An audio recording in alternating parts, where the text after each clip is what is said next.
தொடர்ந்து இந்த காலைவேளை நாம் கர்த்தருடைய வார்த்தையை சிந்திக்க கடந்து செல்வோம். இத்தனை பேர் சந்தோஷமா இருக்கீங்க? Price the Lord. கர்த்தருடைய வார்த்தையை கேட்க நான் சந்தோஷமா இருக்கேன். Price the Lord. Amen. Price the Lord. இந்த காலை வேளைக்காக நான் செபித்த போது ஒரு வேத பகுதியை கர்த்தர் எனக்கு காண்பித்து கொடுத்தார்.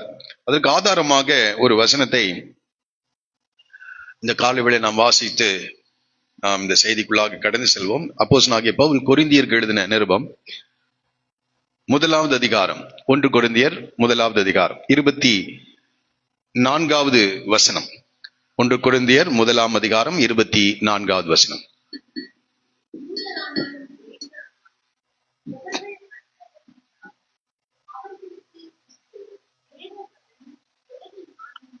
எல்லாரும் சேர்ந்து வாசிக்கலாமா? ஆகிலும் யூதர் ஆனாலும் கிரேக்கர் ஆனாலும் எவர்கள் அழைக்கப்பட்டிருக்கிறார்களோ அவர்களுக்கு கிறிஸ்து தேவ பலனும் தேவ ஞானமுமா இருக்கிறார். கிறிஸ்து எப்படி இருக்கிறாரா? அது யாரா இருந்தாலும் சரி, யூதர்களா இருந்தாலும் சரி, கிரேக்கர்களா இருந்தாலும் சரி, கிறிஸ்து தேவ பலனும் தேவ ஞானமுமா இருக்கு. தேவ பலனும் தேவ ஞானமுமா இருக்கிறார். அதனால்தான் பவுல் சொல்கிறார்,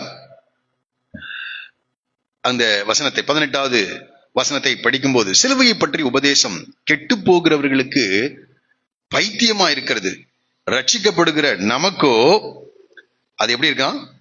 தேவ பலன். சிலுவையை பற்றி உபதேசம். தேவன் மனிதனை உருவாக்கின போது செம்மையானவனாக தமது சாயலின்படி தமது ரூபத்தின்படி அவனை ஏற்படுத்தினார்.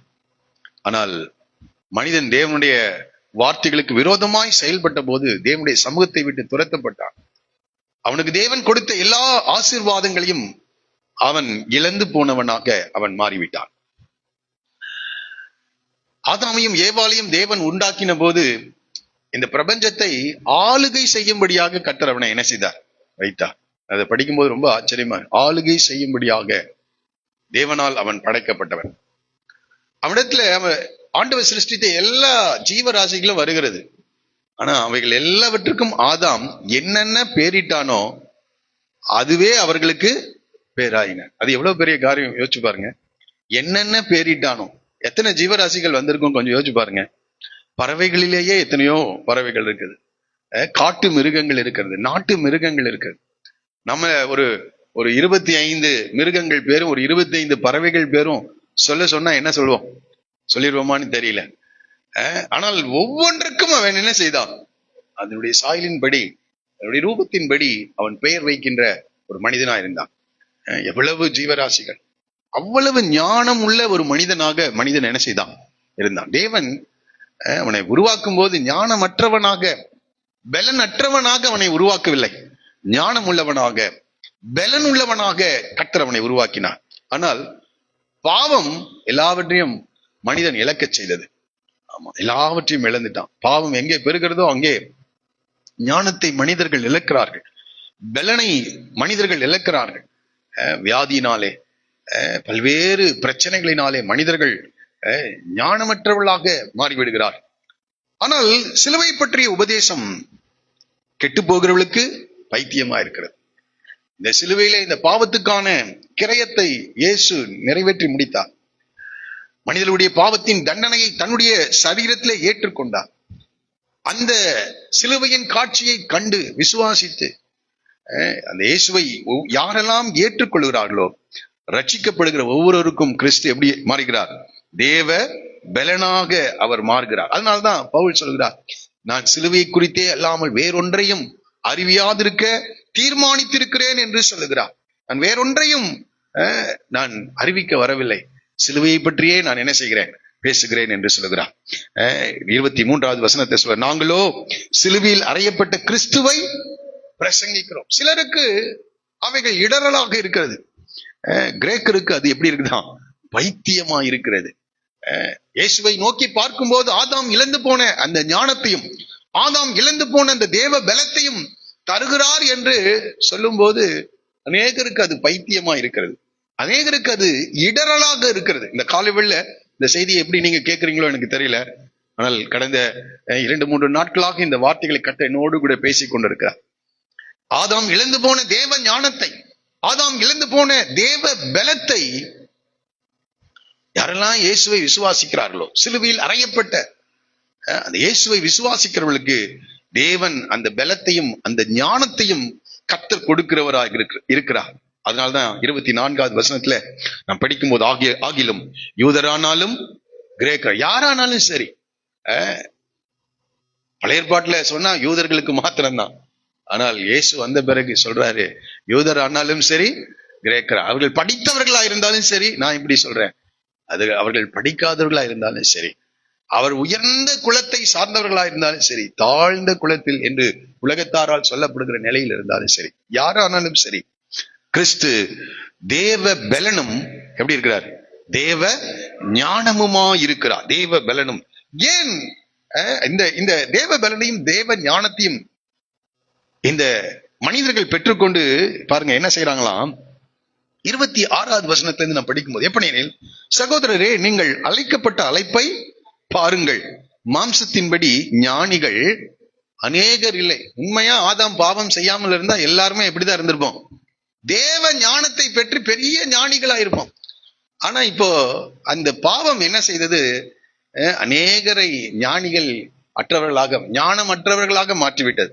அதான் சொல்றாரு, மாம்சத்தின்படி ஞானிகள் அநேகர் இல்லை. ஆனா கொஞ்சம் பேர் இருக்காங்க. ஆமா, கொஞ்சம் ஞானிகள் இருக்காங்க. என்ன சொல்றாரு?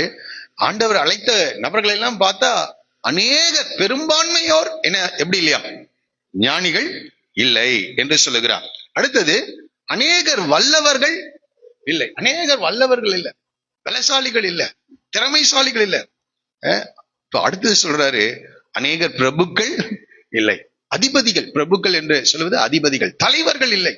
எல்லாம் சாதாரண மக்கள், சாதாரண மக்கள். பிரபுக்கள் இல்லை, அதிபதிகள் இல்லை, ஞானிகள் இல்லை, வல்லவர்கள் இல்லை சொல்றாரு. இப்ப சொல்லிட்டு சொல்றாரு, ஞானிகளை வெட்கப்படுத்தும்படி உலகத்தில் பைத்தியமானவைகளை, ஆமா இல்லாதவைகளை, அதான் சொல்ற, பலமுள்ளவைகளை வெட்கப்படுத்தும்படி தேவன் உலகத்தில் பலவீனமானவைகளை தெரிந்து கொண்டார். உள்ளவைகளை அவமாக்கும்படி உலகத்தின் இழிவானவைகளையும் அற்பமாய் எண்ணப்பட்டவைகளையும் இல்லாதவைகளையும் தேவன் தெரிந்து கொண்டார். இப்படி தெரிந்து கொண்டு இந்த பலவீனமானவளை, இந்த ஞானமற்றவளை, இந்த இல்லாதவைகளை என்ன செய்ய உருவாக்கி பலமுள்ளவர்களை வெட்கப்படுத்தும்படி இந்த பலவீனமானவளை பயன்படுத்துகிறார். ஞானிகளை வெட்கப்படுத்தும்படி இந்த பைத்தியங்களை கர்த்தர் என்ன செய்கிறார்? பயன்படுத்துகிற தேவனா இருக்கிறார். சொல்லுமா? ஆமா. அதனால்தான் சிலுவையின் குறித்தே இல்லாமல் வேறொன்றையும் நான் பிரசங்கியாதிருக்க தீர்மானித்தேன் என்று சொல்கிறார். இந்த சிலுவையில் அறையப்பட்ட இயேசுவை விசுவாசிக்கிற, ஏற்றுக்கொள்ளுகிற, அந்த இயேசுவுக்காய் வாழ தன்னை அர்ப்பணித்திருக்கின்ற ஒவ்வொருவருடைய வாழ்க்கையிலையும் கிறிஸ்து தேவ பலனும் தேவ ஞானமுமாயிருக்கிறார். தேவ பலனும் தேவ ஞானமுமாயிருக்கிறார். இதை குறித்து தான் இந்த காலைவேளை நாம் சிந்திக்க போகிறோம். பிரைஸ் தி லார்ட், அல்லேலூயா. அவர்தாங்க. அதனால்தான் அந்த இயேசுவை பாடிக்கொண்டே இருக்கிறோம். அதனால்தான் அந்த இயேசுவுக்கு முழங்கால் நிக்கிறோம், கையை தட்டுறோம், கையை உயர்த்துறோம், கையை கூப்புறோம், என்னென்னலாம் செய்ய முடியுமோ இதை உணர்ந்து கொள்ளும் போது கர்த்தரை பாடுகிறவர்களா இருக்கிறோம், கர்த்தரை ஆராதிக்கிறவர்களா இருக்கிறோம். ஒரு மனிதனுடைய வாழ்க்கையை தலைகீழா என்ன செய்கிறார்? மாற்றுகிற தேவனா இருக்கிறார். பைத்தியமான ஒருவனை ஞானியாக என்ன செய்கிறார்? பலவீனமான ஒருவனை பலமுள்ளவனாக மாற்றுகிறார். இல்லாத ஒருவனை, ஒன்றுமில்லாத ஒருவனை பூமியின் அதிபதியாக கர்த்தர் என்ன செய்கிறார்? மாற்றுகிறார். தாவீது நமக்கு தெரியும், அற்பமான ஒரு ஆரம்பம், அற்பமான ஒரு ஆரம்பம். ஆனால் இந்த ஆண்டவரை ஏற்றுக்கொண்டதின் நிமித்தம் கர்த்தர் தேசத்தை வழிநடத்துகின்ற ஒரு ராஜாவாய் தேவன் மாற்றினார். இந்த வார்த்தைகளை விசுவாசத்தோடு கேளுங்கள். நிச்சயமாக நான் சொல்ல முடியும். இந்த வார்த்தை அநேகருடைய வாழ்க்கையை மாற்றும். ஒரு வசனத்தை வாசிக்கலாம். போன வாரம் அந்த வசனத்தை சொல்லல. எபிரேயர்கள் நிருபம் 4வது அதிகாரம் 2வது வசனம். நான் கொரிந்தியர்ல சொல்லிட்டேன் அந்த வார்த்தைய. ஏனெனில் சுவிசேஷம் அவர்களுக்கு அறிவிக்கப்பட்டது போல நமக்கும் அறிவிக்கப்பட்டது. கேட்டவர்கள் விசுவாசம் இல்லாமல் கேட்டபடினால் அவர்கள் கேட்ட வசனம் அவர்களுக்கு, எல்லாரும் சேர்ந்து அந்த வசனத்தை வாசிங்களேன். ஏனெனில் சுவிசேஷம் அவர்களுக்கு அறிவிக்கப்பட்டது போல நமக்கும் அறிவிக்கப்படுவது. கேட்டவர்கள் விசுவாசம் இல்லாமல் கேட்டபடியினால் அவர்கள் கேட்ட வசனம் அவர்களுக்கு பிரயோஜனப்படவில்லை. இந்த காலையில் இந்த வசனத்தை விசுவாசத்தோடு கேட்கலன்னா இந்த வசனம் பிரயோஜனப்படாது. வாழ்க்கையை மாற்ற கர்த்தர் விரும்புகிறார். ஒன்றுமில்லாத இருக்கிற உன்னுடைய வாழ்க்கையை தூக்கி நிறுத்தும்படி விரும்புகிறார். அதான் சொல்கிறார், சகோதரரை, நீங்கள் அழைக்கப்பட்ட அழைப்பை பாருங்கள். மாம்சத்தின்படி ஞானிகள் அநேகர் இல்லை, வல்லவர்கள் இல்லை, அநேகர் இல்லை, பிரபுக்கள் அநேகர் இல்லை, ஆனா ஆண்டவர் உள்ளவைகளை அவமாக்கும்படி உலகத்தில் இழிவானவைகளையும் அற்பமா எண்ணப்பட்டவைகளையும் இல்லாதவைகளையும் தேவன் என்ன செய்கிறார்? தெரிந்து கொண்டு அவர்களை உருவாக்கி மாபெரும் கிரியைகளை கட்ட செய்கிறார். ஹல்லேலூயா. இதை நான் இந்த இந்த ஒரு அதிகாரத்தை கர்த்தர் எனக்கு காண்பித்து கொடுத்தார். அந்த வார்த்தைகளின் மூலமாய் கர்த்தர் என்னோடு கூட பேசி கொண்டே இருந்தார். அதை இந்த காலைவெளியில நான் உங்களுக்கு முன்பாக நான் வைக்க விரும்புகிறேன். நியாயாதிபதிகள் புஸ்தகத்திலே 3வது அதிகாரத்தில் இன்றைக்கு கர்த்தருடைய வார்த்தைகளை நாம் சிந்திக்க போகிறோம்.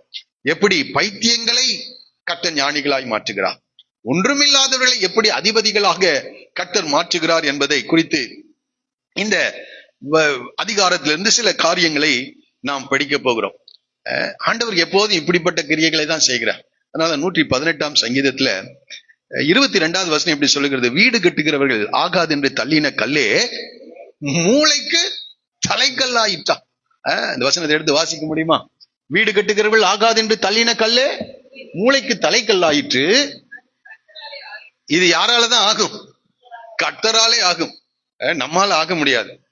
நீங்க படிக்கிறதுனால ஆயிட முடியாது, உங்களுடைய திறமைகளை வளர்த்துக் கொள்வதால் ஆயிட முடியாது. ஆனால் வசனம் சொல்கிறது அது கர்த்தராலே ஆயிற்று. அது நம்முடைய கண்களுக்கு ஆச்சரியமா இருக்கும். ஆண்டவர் செய்கிற காரியங்கள் இன்றைக்கு சிந்திக்க போகிற வேத பகுதி உங்களுக்கு ஆச்சரியத்தை கொடுக்கும். இது ஒரு கட்டுக்கதை அல்ல. இந்த நியாயாதிபதிகள் 3வது அதிகாரம் ஒரு கட்டுக்கதை அல்ல. இது ஒரு சரித்திரமாக இது காணப்படுகிறது. இது ஒரு சரித்திரம். சாதாரண மனிதர்களை தேவன் தெரிந்து கொண்டு மாபெரும் தலைவர்களாக கர்த்தர் மாற்றுகிறார். அற்பமா இழிவாய் எண்ணப்படுகிற நபர்களை ஞானிகளாக மாற்றி பெரிய ஞானிகள் என்று சொல்லுகிறவர்களை கர்த்தர் வெட்கப்படுத்துகிற தேவனாக இருக்கின்றார். ஒருவேளை நீங்க நினைக்கலாம், இது நியாயாதிபதிகளின் காலத்துல ஒருவேளை நடந்திருக்கலாம், இன்றைக்கு நடக்குமா என்று நீங்கள் கேட்டா நான் சொல்லுவேன், கர்த்தராகிய இயேசு கிறிஸ்து நேற்றும் இன்றும் என்றும் மாறாத தேவன். அவர் பட்சபாதம் உள்ள தேவன் அல்ல. அவர் மாறாத தேவன். அவருடைய வல்லமையில மாற்றமே இல்லை, அவருடைய கிரியைகளிலே மாற்றம் இல்லை. எந்த மனுஷன் ஆண்டவரை ஏற்றுக்கொள்கிறானோ, எந்த மனுஷன் ஆண்டவருக்காக தன்னுடைய வாழ்க்கையை முழுவதுமாய் அர்ப்பணித்து அவருக்காகவே வாழ தன்னை ஒப்பு கொடுக்கிறான், அவருடைய வாழ்க்கையில கிரகிக்க முடியாத காரியங்களை கட்ட செய்கிறார். அதான் சொல்லப்பட்டிருக்கிறது. அது நம்முடைய கண்களுக்கு எப்படி இருக்குமா? ஆச்சரியமா இருக்கும். ஆச்சரியமான காரியங்களை கட்ட செய்கிறவராயிருக்க இந்த மார்ச் மாதம் முதல் கர்த்தருடைய நாளிலே கர்த்தர் ஆச்சரியமான காரியங்களை கட்ட செய்ய வல்லவராய் இருக்கிறார். இந்த 3வது அதிகாரத்தை நாம் எடுத்துக்கொள்ளும் போது யோசுவாவின் காலத்திற்கு பிறகு மோசேயின் காலத்துக்கு பிறகு யோசுவாவை தேவன் எப்படி எழுப்பினாரோ, அந்த பொறுப்பை கர்த்தர் கொடுத்தாரோ, அதுபோல யோசுவாவின் காலத்துக்கு பிறகு ஒரு தலைவனை தேவன் நியமிக்க சொல்லவில்லை. ஒரு அலே சொல்லுவோமா? சில நேரங்களில் நமக்கு கஷ்டமா இருக்கு. ஒரு தலைவர் மறையும் போது இன்னொரு தலைவர் அவர் ஏற்படுத்தி வைத்துட்டு போனா நல்லா இருக்கும்னு நம்ம சில நேரங்களில் நினைக்கிறோம். ஆனால் வேதத்தில் நாம் படிக்கும் போது சில நேரங்களிலே கர்த்தர் அப்படி ஏற்படுத்துகின்றார். ஒரு எலியாவை தேவன் எடுத்துக்கொள்ளப்படும் போது ஒரு எலிசா ஏற்கனவே உருவாக்கப்பட்டிருக்கிறார். ஒரு சுபமா? ஆமா. உடனே இந்த ஆண்டவர் சொல்ல, உன் ஸ்தானத்திலே சாப்பாத்தின் குமாரனாக எலிசாவை அபிஷேகம் பண்ணு என்று சொல்லுகிறார். இந்த மோசையை பார்த்து ஆண்டவர் சொல்லுகிறார், உன் ஸ்தானத்திலே யோசுவாவை என்ன செய்? அபிஷேகம் பண்ணு என்று சொல்லுகிறார். ஆனால் எல்லா நேரங்களிலும் அப்படி அல்ல. சில நேரங்களில் ஆண்டவர் வேண்டும் என்று அப்படிப்பட்ட கிரியைகளை என்ன செய்யறதே இல்ல, செய்யறதே. ஆனா ஆண்டவருக்கு எப்படி எழுப்பணும்னு ஆண்டவருக்கு தெரியும். நாம என்ன நினைக்கிறோம், அவர் அப்படி சொல்லிட்டு போகாம போயிட்டாரு, அதனால இவ்வளவு பிரச்சனை எல்லாம் இருக்குதுன்னு நம்ம நினைச்சிட்டு இருக்கோம். ஆனால் ஆண்டவர் வேண்டும் என்றே அப்படி விடுறது இல்லை. ஆண்டவர் யாரை எழுப்பணும், எப்படி எழுப்பணும்ன்றது ஆண்டவருக்கு தெரியும். அதற்கான சூழ்நிலைகளை தேவனே உருவாக்குகிறவராய் இருக்கிறார். எனக்கு இதை படித்த போது ரொம்ப ஆச்சரியமா இருந்தது. இந்த நியாயாதிபதிகள் புஸ்தகத்துல அநேக காரியங்களை, சத்தியங்களை நாம் கற்றுக்கொள்ள முடியும். ஆனால் இன்றைக்கு இந்த அதிகாரத்திலிருந்து தேவன் எப்படி ஒரு மனிதனை எழுப்புகிறார் என்று உங்களுக்கு காண்பிக்கும்படி விரும்புகிறேன். இந்த 2வது அதிகாரத்துக்கு வருவதற்கு, இந்த 3வது அதிகாரத்துக்கு வருவதற்கு முன்பதாக இந்த 2வது அதிகாரத்தை நீங்கள் படிப்பீர்கள் என்றால், மறுபடியும் படிப்பீங்கன்னா ஒரு காரியத்தை புரிஞ்சுக்கலாம். யோசுவா பின்வைத்து போன ஜாதிகளை எல்லாம் இவங்க அழிக்கவே இல்லை. யோசுவா பின்வைத்து போன ஜாதிகள், அந்த 31 ராஜாக்களை அழித்தது உண்மைதான். அந்த ராஜாக்களுடைய தேசங்களை கட்டிக்கொள்ள தேவன் அவர்களுக்கு வாக்கு கொடுத்தது உண்மைதான். ஆனால் அந்த இடங்களை முழுவதுமாக சுதந்திரித்துக் கொள்ளவில்லை. அதை புரிந்து கொள்வதற்காக ஒரு வசனத்தை நான் வாசிக்க விரும்புகிறேன். யோசுவாவின் புத்தகம் 13வது அதிகாரம். முதலாவது வசனத்தை தயவு செய்து வாசித்து பாருங்கள். யோசுவா 13:1.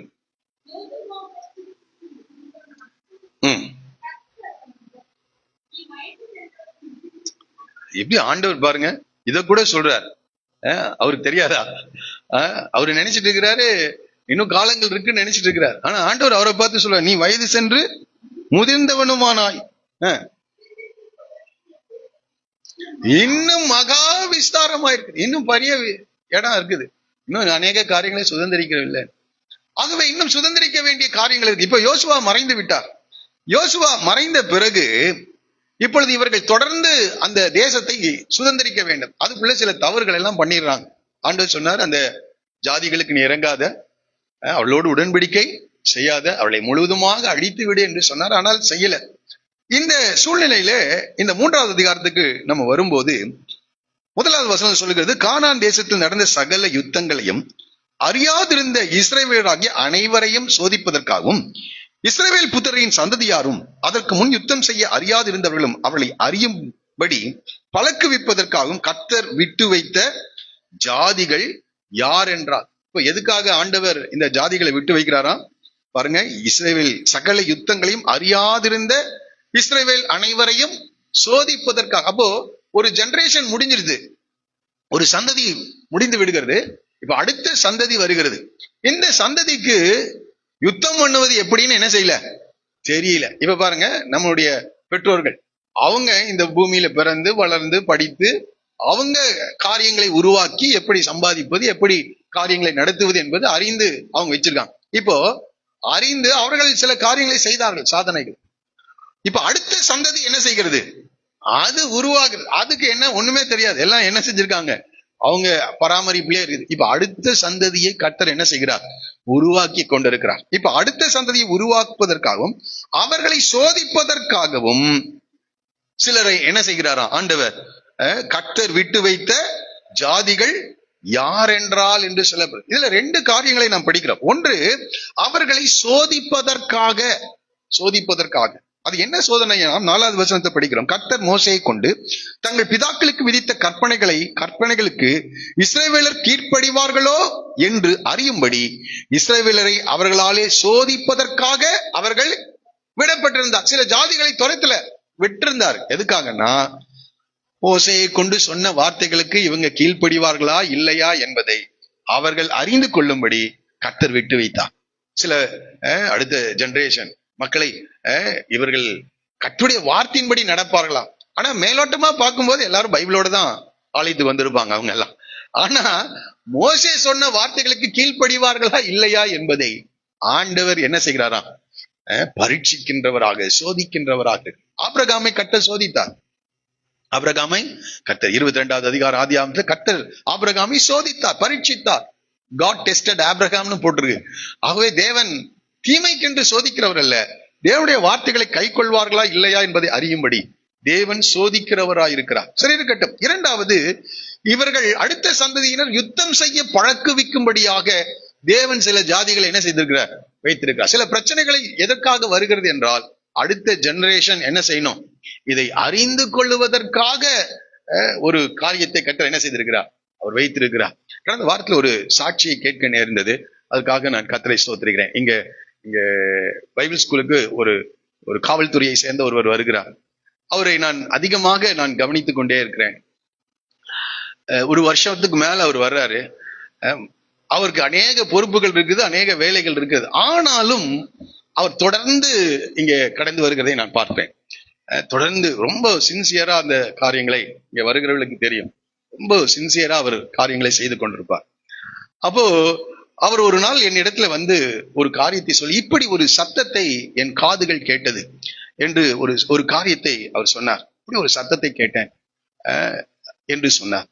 அதுக்கு நான் என்ன செய்யணும் என்னன்னே தெரியல அப்படின்னு ஒரு காரியத்தை சொன்னோம். கடந்த வாரத்துல நடந்தது. அப்போ நான் சொன்னேன், பிரதர், அதை பத்தி கவலைப்படாதீங்க, அந்த சூழ்நிலைக்கு நேராக கர்த்தர் உங்களை வழிநடத்துவார். அப்பொழுது நீங்க சோர்ந்து போகாதீங்க, விசுவாசத்தில் உறுதியா இருங்க, கர்த்தர் பெரிய காரியங்களை செய்வார் என்று சொல்லி அனுப்பிவிட்டேன். இந்த சத்தத்தை கேட்கும் போது அவருக்கு அந்த மாதிரி சூழ்நிலையே இல்லை. அவர் சொன்னார், இந்த மாதிரி சூழ்நிலையே இல்லை. ஒரு தெளிவான வார்த்தை, அதை சொல்ல விரும்பல நானு. அப்போ இது ஒரு வாரம் ஆயிடுச்சு. கடந்த வியாழக்கிழமை அவர் கிளாஸ் முடிஞ்ச உடனே அவர் என்னிடத்துல வந்து, பாஸ்டர், அந்த சத்தம் அப்படியே நிறைவேறி விட்டது என்று சொன்னார். என்ன சத்தம் கேட்டனோ அதே வார்த்தைகள் என்னுடைய அவருக்கு 3 பிள்ளைகள், முதல் பையனுடைய வாயிலிருந்து அதே வார்த்தைகள் ஒரு இக்கட்டான ஒரு சூழ்நிலையில எனக்கு வந்தது என்று சொன்னார். அதுக்கு நடந்த சம்பவம் என்னன்னா, கடந்த மாதத்திலே அவர் அரசாங்கத்தை வேலை செய்கிறார். அவருடைய சம்பளம் வராதுன்னு சொல்லிட்டாங்களாம். ஏன்னா அவருக்கு அநேக தேவைகள் இருக்கு. பிள்ளைகள் கல்லூரியில படிக்கிறாங்க, காரூணியால படிக்கிறான் பெரிய பையன். ஆகவே பல தேவைகள் அவருக்கு இருக்கு. ஆனா சம்பளம் கொடுக்க முடியாது.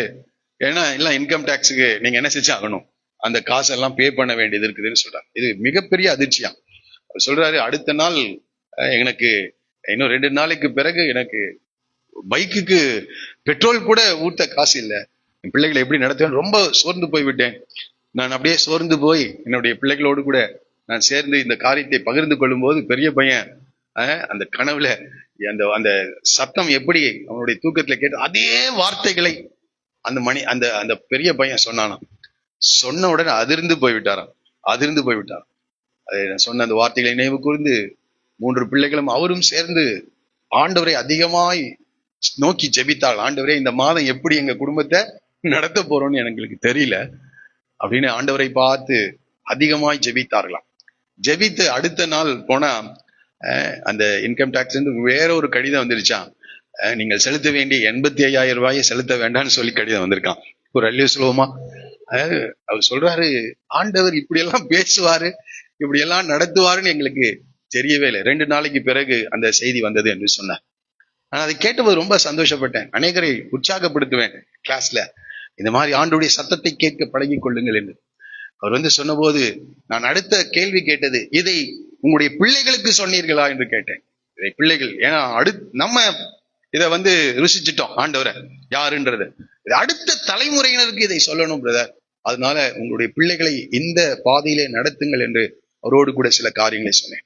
ஆண்டவர் நம்மை நடத்தும் போது சில பிரச்சனைகளை கர்த்தர் நம்முடைய வாழ்க்கையிலே கொடுப்பது எதற்காக என்றால், தேவன் யார் என்று அறிந்து கொள்வதற்காக, தேவனுடைய வல்லமை என்ன, தேவனுடைய உண்மைத்தன்மை என்ன என்பதை நாம் அறிந்து கொள்வதற்காக சில சூழ்நிலைகளின் வழியாக தேவன் நம்மை நடத்துகிறவராயிருக்கிறார். ஆகவே 2 காரியம், தேவனுடைய வார்த்தையை நீ கை கொள்வாயோ மாட்டாயோ என்பதற்காக சில சூழ்நிலைகளை, சில ஜாதிகளை, சில மனிதர்களை உனக்கு எதிராக எழும்ப பண்ணுகிறார். அந்த நேரத்தில் நாம் கர்த்தருடைய வார்த்தைகளை கீழ்ப்படுகிறோமா, கை கொள்ளுகிறோமா என்பதை பார்க்கும்படியாக.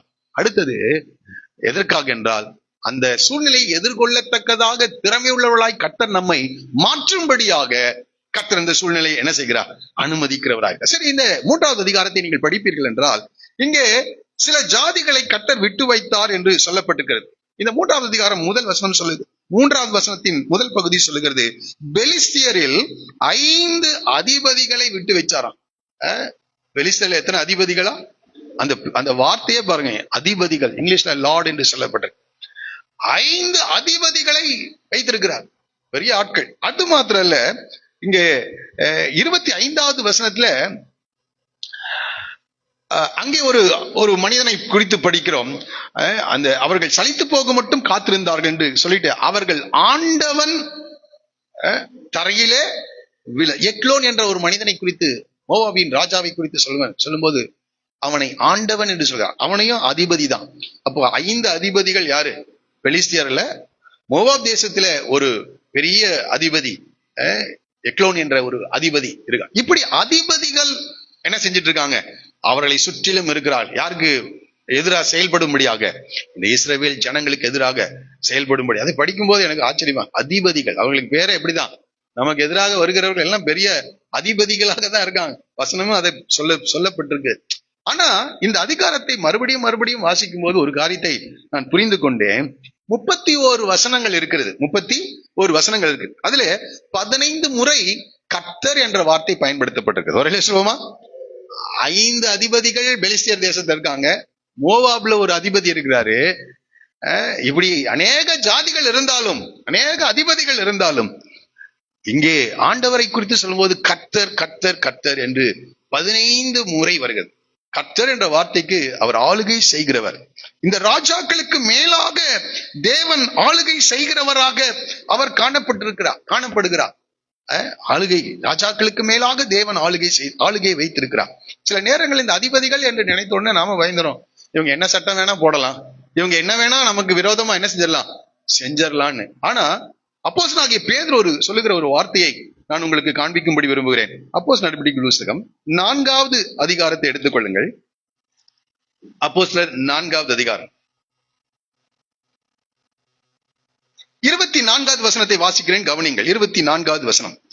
இந்த தேவனை குறித்து, இந்த கர்த்தரை குறித்து சொல்லப்படும் போது பேதுரு சொல்லுகிறார், அவர்கள் அதை கேட்டு ஒருமனப்பட்டு தேவனை நோக்கி சத்தமிட்டு, கர்த்தாவே, நீர் வானத்தையும் பூமியும் சமுத்திரத்தையும் அவைகள் உள்ள யாவற்றையும் உருவாக்கின கர்த்தர். பேதுரு சொல்றார், இந்த சபை சேர்ந்து ஜபிக்கிறது, கர்த்தாவே, நீர் வானத்தையும் பூமியும் சமுத்திரத்தையும் அவைகள் உள்ள யாவற்றையும் உண்டாக்கின தேவனாய் இருக்கிறீர் என்று சொல்லிவிட்டு கீழே சொல்றாரு 26, 27, கர்த்தருக்கு விரோதமாகவும் அவருடைய கிறிஸ்துவுக்கு விரோதமாகவும் பூமியின் ராஜாக்கள் எழும்பி நின்று அதிகாரிகள் ஏகமாய் கூட்டம் கூடினார்கள் என்று தேவரீர் உம்முடைய தாசனாகிய தாவீதின் வாக்கினால் இதெல்லாம் எப்பவே உரைத்திருக்கிறீர்.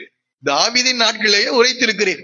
இப்ப தாவீதின் நாட்கள் முடிந்த 1000 வருடங்கள் ஆகியிருக்கிறது. இப்ப சொல்றார், அந்தபடி உம்முடைய கரமும் உம்முடைய ஆலோசனையும் முன்குறித்தவைகள் யாவையும் செய்யும்படி ஏரோதும் பொந்தியு பிலாத்தும் புறஜாதிகளோடும் இஸ்ரவேல் ஜனங்களோடும் கூட நீர் அபிஷேகம் பண்ணின உம்முடைய பரிசுத்த பிள்ளையாகி இயேசுவுக்கு விரோதமாய் மெய்யாகவே, ஆமாம், இந்த பிலாத்தும் ஏரோதும் இயேசுவுக்கு விரோதமாக என்ன செய்தாங்க? செயல்படும்படி கூட்டம் கூடினார்கள். ஆனால் அந்த வார்த்தை சொல்லுகிறது, அவங்க எவ்வளவு தூரம் செயல்பட முடியும் என்றால் 27வது வசனம் சொல்ற, அந்தபடி உம்முடைய கரமும் உம்முடைய ஆலோசனையும் முன்குறித்தவைகள் யாவையும், பிதாவாகிய தேவன் முன்குறித்தவைகளை மாத்திரம்தான் இந்த பூமியின் அதிபதிகள் யாரு? பொந்தியு பிலாத்துவும் ஏரோதும் செய்ய முடியும். அதுக்கு மேல என்ன செய்ய முடியாது. அதிகாரத்தை குறித்து பயப்படாதீங்க. 5 அதிபதிகள் பெலிஸ்தியர் தேசத்துல இருக்காங்க. எக்லோன் என்ற ஒரு ஆண்டவன் இருக்கிறான். இஸ்ரவேல் ஜனங்கள் சாதாரண நபர்களாக இருக்காங்க. நடத்தி கொண்டிருந்த யோசுவா போயிட்டாரு. ஆனா ஆளுகை செய்கிற கர்த்தர் இருக்கிறார். ஆமா, ஆண்டவர் சில காரியங்களை முன்குறித்து வைத்திருக்கிறார். அவருடைய கரமும் உடைய ஆலோசனை முன்குறித்தவைகளை மாத்திரமே அந்த அதிபதிகள் செய்ய முடியும். அதுக்கு மேல கொஞ்சம் கூட அவங்க, அதனால்தான் நான் இன்றைக்கும் நாளைக்கும் இந்த தேசத்துல இருக்கணும். எருசலேமுக்கு வெளியே எந்த தீர்க்கதரிசியும் கொல்லப்படவில்லை என்பதை அந்த நரிக்கு போய் என்ன செய்யுங்க சொல்லுங்கள் என்று சொல்லுகிறார். அப்ப பிதாவாகி தேவன் சில காரியங்களை முன்குறித்து வைத்திருக்கிறார். அது அதிபதிகளா இருக்கலாம், அது உங்களுடைய வேலையை செய்கிற அதிகாரிகளா இருக்கலாம். அந்த லெவலுக்கு தான் அவன் என்ன செய்ய முடியும், வர முடியும். அதற்கு மேல கிரியை செய்ய முடியும். அதனால்தான் யோபையும் அவனுக்கு உண்டான எல்லாவற்றையும் வேலி அடைத்து பாதுகாத்தார். பிசாசு வந்து உத்தரவு கேட்கிறான், உத்தரவு கேட்டுட்டு அவன் கிரியை செய்யறான். ஆனால் அதற்கு மேல் அதான் சொல்றார், அவருடைய சரீரத்தை மாத்திரம் என்ன செய்யாத, தொடாது. அவனுடைய ஜீவனை மாத்திரம் தொட, அந்த அளவுக்கு தான் திரும்பியும் வர்றான். அவருடைய சரீரத்தை கூட கொஞ்சம் கொடுங்க. அப்ப சொல்றார், ஜீவனைக்கு எதையும் என்ன செய்யாது. ஆகவே தேவன் சில உத்தரவுகளை கொடுத்திருக்கிறார். ஆகவே நம்முடைய ஆண்டவர் உலகத்தில் இருக்கிற அதிபதிகளை காட்டிலும் அவர் பெரியவராக இருக்கிறார். ஒரு சொல்லுவோமா? இப்படி இந்த சில ஜாதிகள் அங்க இருக்கிறாங்க. அவர்கள் குறித்து சொல்லும் போது அவர்கள் அதிபதிகள் என்று சொல்லப்பட்டது. ஆனால் தேவனுடைய பிள்ளைகள் புரிந்து கொள்ள வேண்டும், அந்த அதிபதிகளை எல்லாம் உருவாக்கின ஒரு தேவன்.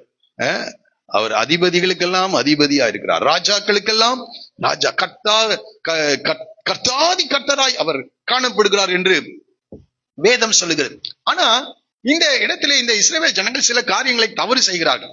இப்படி இஸ்ரவேலர் 5வது வசனம் வாசி, புத்திரர் கானானியர், ஏத்தியர், எமோரியர், பெரிசியர், ஏவியர், எபூசியர் ஆகிய இவர்கள் நடுவே குடியிருந்து அவருடைய குமாரத்திகளை விவாகம் பண்ணி, இதுக்குதான் விட்டு வச்சார். இவன் கீழ்ப்படுகிறானா இல்லையா என்பதை சோதிக்க முடியாது.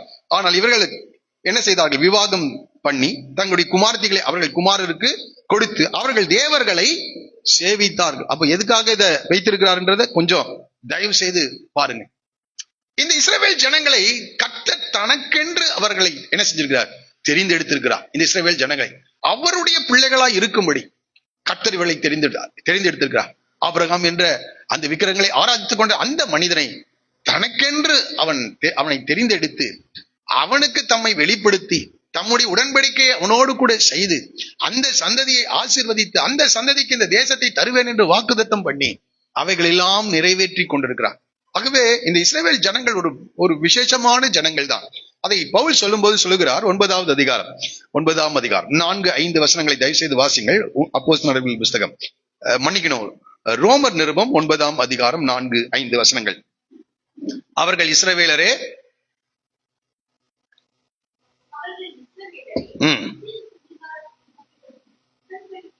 இங்க முதல்ல சொல்றாரு, இந்த இஸ்ரவேலர் தான் அவங்களை என்னுடைய புத்திரர்களாக, என்னுடைய சொந்த பிள்ளைகளாக அவர்களை என்ன செய்றேன்,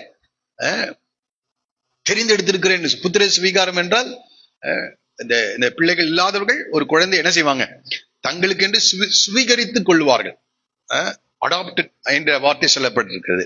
ஆகவே இந்த உலகத்தில் இருக்க அநேக ஜாதி ஜனங்கள் இருக்காங்க. ஆனால் இஸ்ரவேல் ஜனங்களை ஆண்டவர் என்ன சொல்கிறார், புத்திர சுவீகாரம். அடுத்தது அவர்களுக்கு தமது மகிமையை என்ன செய்திருக்கிறார், வெளிப்படுத்தியிருக்கிறார். நீங்க இத இஸ்ரவேல் ஜனங்கள் என்று யோசிக்க வேண்டாம். உங்களையும் என்னையும் கூட நம்ம ஒரு காலத்துல தேவனுக்கு அந்நியராக இருந்தோம்.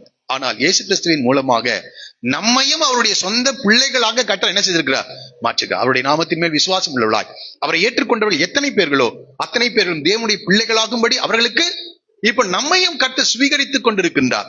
நாமும் அவருடைய பிள்ளைகள். இரண்டாவது ஆண்டவர் சொல்லுகிறார், ஆண்டவர் அவர்களுக்கு மகிமையை வெளிப்படுத்தினாராம்.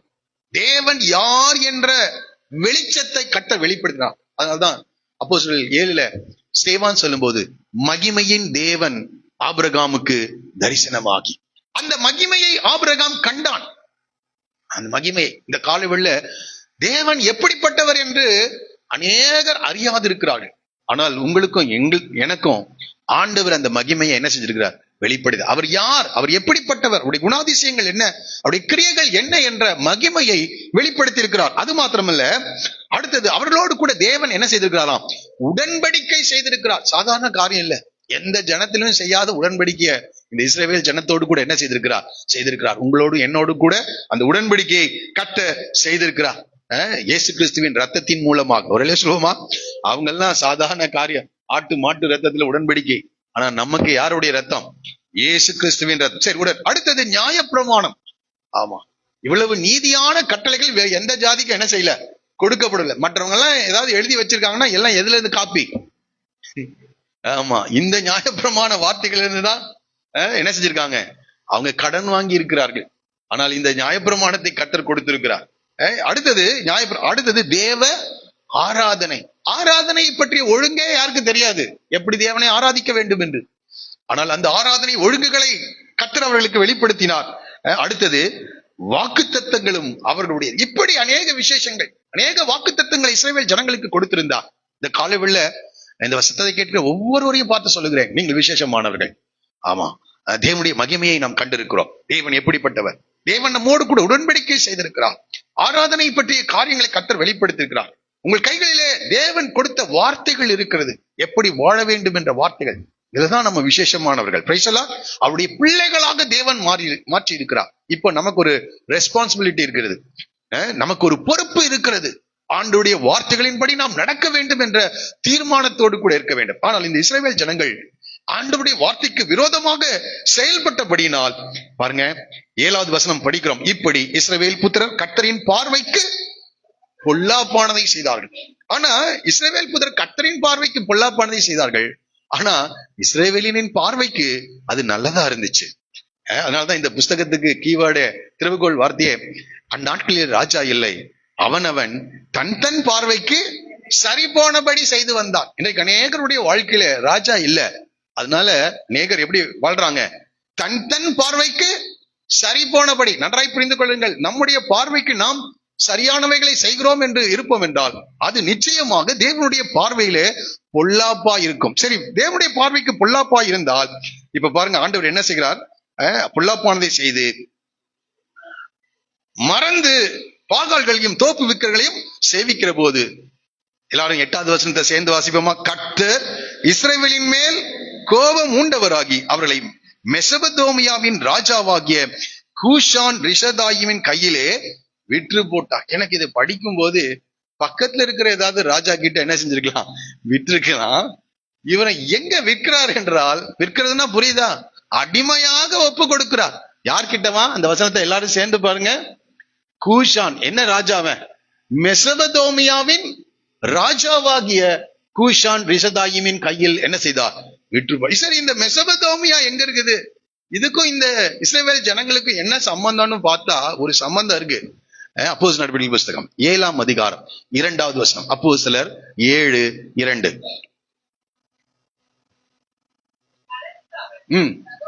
சகோதரரே, பிதாக்களே, கேளுங்கள்.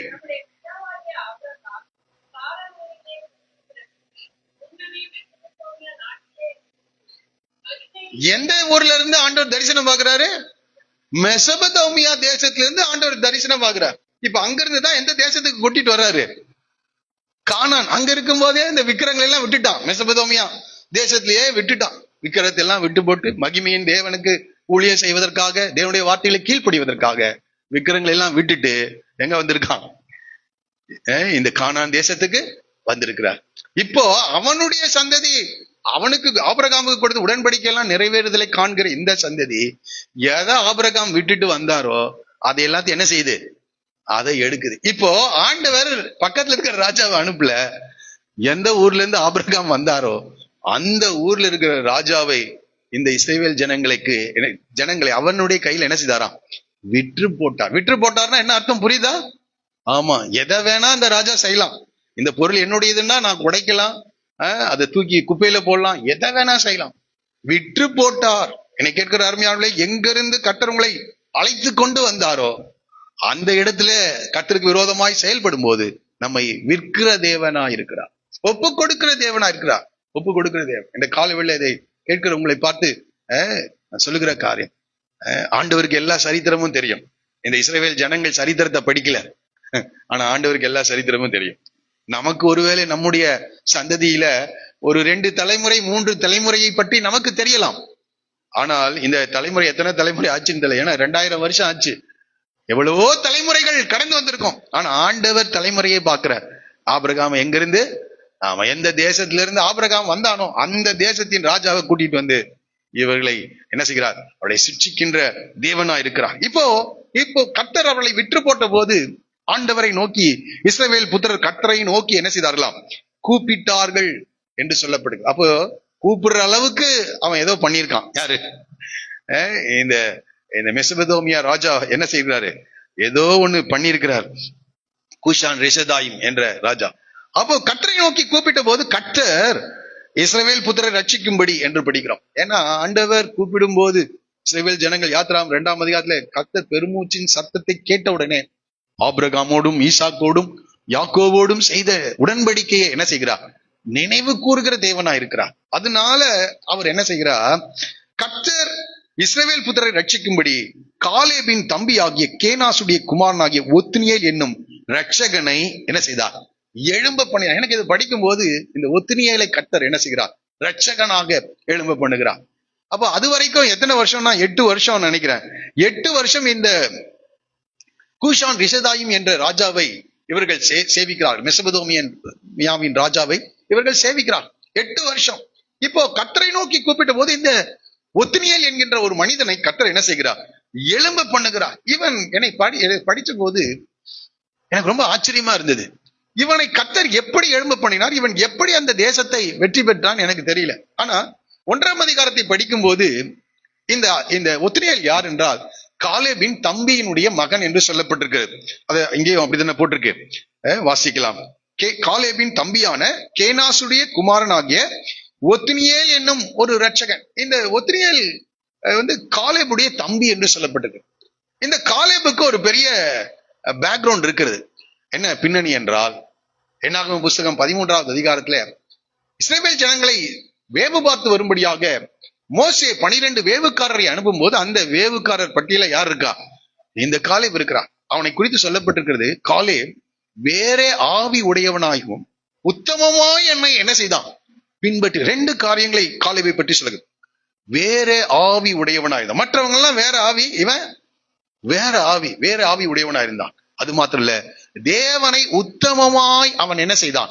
பின்பற்றுவன். அந்த குடும்பத்துல வருகிறவன் தான் இந்த ஒத்தினியல். அது மாத்திரம் இல்ல, இந்த இந்த கானான் தேசத்துக்குள் அவர்கள் பிரவேசித்த பிறகு இந்த காலை போய் யோசுவா கிட்ட கேட்கிறாரு, மோசே என்னை அனுப்பின போது நானும் நீயும் போயிட்டு வந்தோம். அப்போ ஆண்டவர் எனக்கு ஒரு உடன்படிக்கை செய்தார். நீ கால் மிதித்து வந்த தேசத்தை உனக்கு என்ன செய்வேன், தருவேன் என்று சொன்னார். அந்த அந்த எப்ரோன் என்ற இடம், அதுக்கு முன்பதாக அதுக்கு பேர் கீரியாத் செப்பேர் என்று பேர். அந்த இடத்தை எனக்கு தருவேன் என்று சொன்னார். ஆகவே நீர் எனக்கு அந்த இடத்தை தர வேண்டும் என்று கேட்கிறார். உடனே யோசுவா அந்த காரியத்தை செய்கிறார். அப்போ அடுத்தது இந்த காலேப் சொல்லுகிறான், அவருடைய குடும்பத்தாரை பார்த்து, அந்த யூதா கோத்திரத்தை பார்த்து சொல்லுகிறான், இந்த கீரியாத் செப்பேரை யார் வெற்றி பெறுகிறார்களோ அவர்களுக்கு என்னுடைய மகளை நான் திருமணம் செய்து கொடுக்கிறேன் என்று சொல்லுகிறான். இந்த சரிதத்தை அப்படியே பாருங்க. உடனடியாக அந்த இடத்துல இந்த ஒத்தினியேல் கடந்து சென்று அந்த கீரியாத் செப்பேரை முறியடித்து இந்த காலேபுடைய குமாரத்தியை திருமணம் செய்கிறான். இங்க நம்ம கவனிக்க வேண்டிய காரியம் என்னன்னா, இந்த எப்ரோனில் இருக்கிற ஏனாக்கியரை பார்த்துதான் மற்ற 10 பேரும் பயந்தார்கள். அந்த வேவுக்காரர்கள் அவர்கள் அதை பார்த்துதான் இஸ்ரவேல் ஜனங்களுக்கு துர்ச்செய்தியை பரம்ப செய்தார்கள். ஆனால் அந்த ஏனாக்கியரை இந்த ஒத்தினியேல் என்ன செய்தான், வெற்றி பெற்றான். வெற்றி பெற்று அந்த கீரியாத் செப்பேர் என்ற இடத்தை கைப்பற்றி அதிலே அதை எப்ரோன் என்று பெயர் வைக்கிறார்கள். அங்கதான் முற்பிதாக்களுடைய கல்லறை இருக்கிறது. ஆபிரகாம், ஈசாக்கு, யாக்கோபு, சாரால், ரெபேக்கால், லேயால் போன்றவர்களுடைய கல்லறை இருக்கிறது. அது ரொம்ப மிக விசேஷமான ஒரு இடம். அந்த இடத்தை இவர்கள் சுதந்திரித்துக் கொள்கிறார்கள். எனக்கு இது படிக்கும் போது, இப்படி ஒரு குடும்ப பின்னணியை சார்ந்தவன் இந்த காலேபுடைய மகளை திருமணம் செய்தவன், இந்த காலேப் தேவ ஆவியை பெற்றவனாயிருந்தான். தேவ ஆவியை பெற்றவனாயிருந்தான். உத்தமமாய் கர்த்தரை பின்பற்றினான். இந்த கீரியாத் செப்பேரை அவன் கைப்பற்றும் போது அவனுக்கு கிடைச்சது ஒன்னே ஒண்ணுதான். இதுதான், அந்த காலேபின் குமாரத்தை என்ன செய்தான், திருமணம் செய்தான். அந்த திருமணத்தினால ஒரு நிலத்தை கொடுத்தான். அப்படி போகும்போது அந்த அம்மா கேட்டாங்க, எனக்கு வறட்சியான நிலத்தை கொடுத்துறீங்க, ஒரு செழிப்பான பூமியை, இவ்வளவுதான் அவனுக்கு கிடைச்சது. இப்போ இந்த 8 வருடங்கள் இந்த ஒத்தினியேல் மற்ற ஜனங்களும் இந்த கூஷான் ரிஷதாயிம் என்ற ராஜாவை சேவிக்கும் போது இவன் தொடர்ந்து கர்த்தரை உத்தமமாய் பின்பற்றி கொண்டிருக்கான்.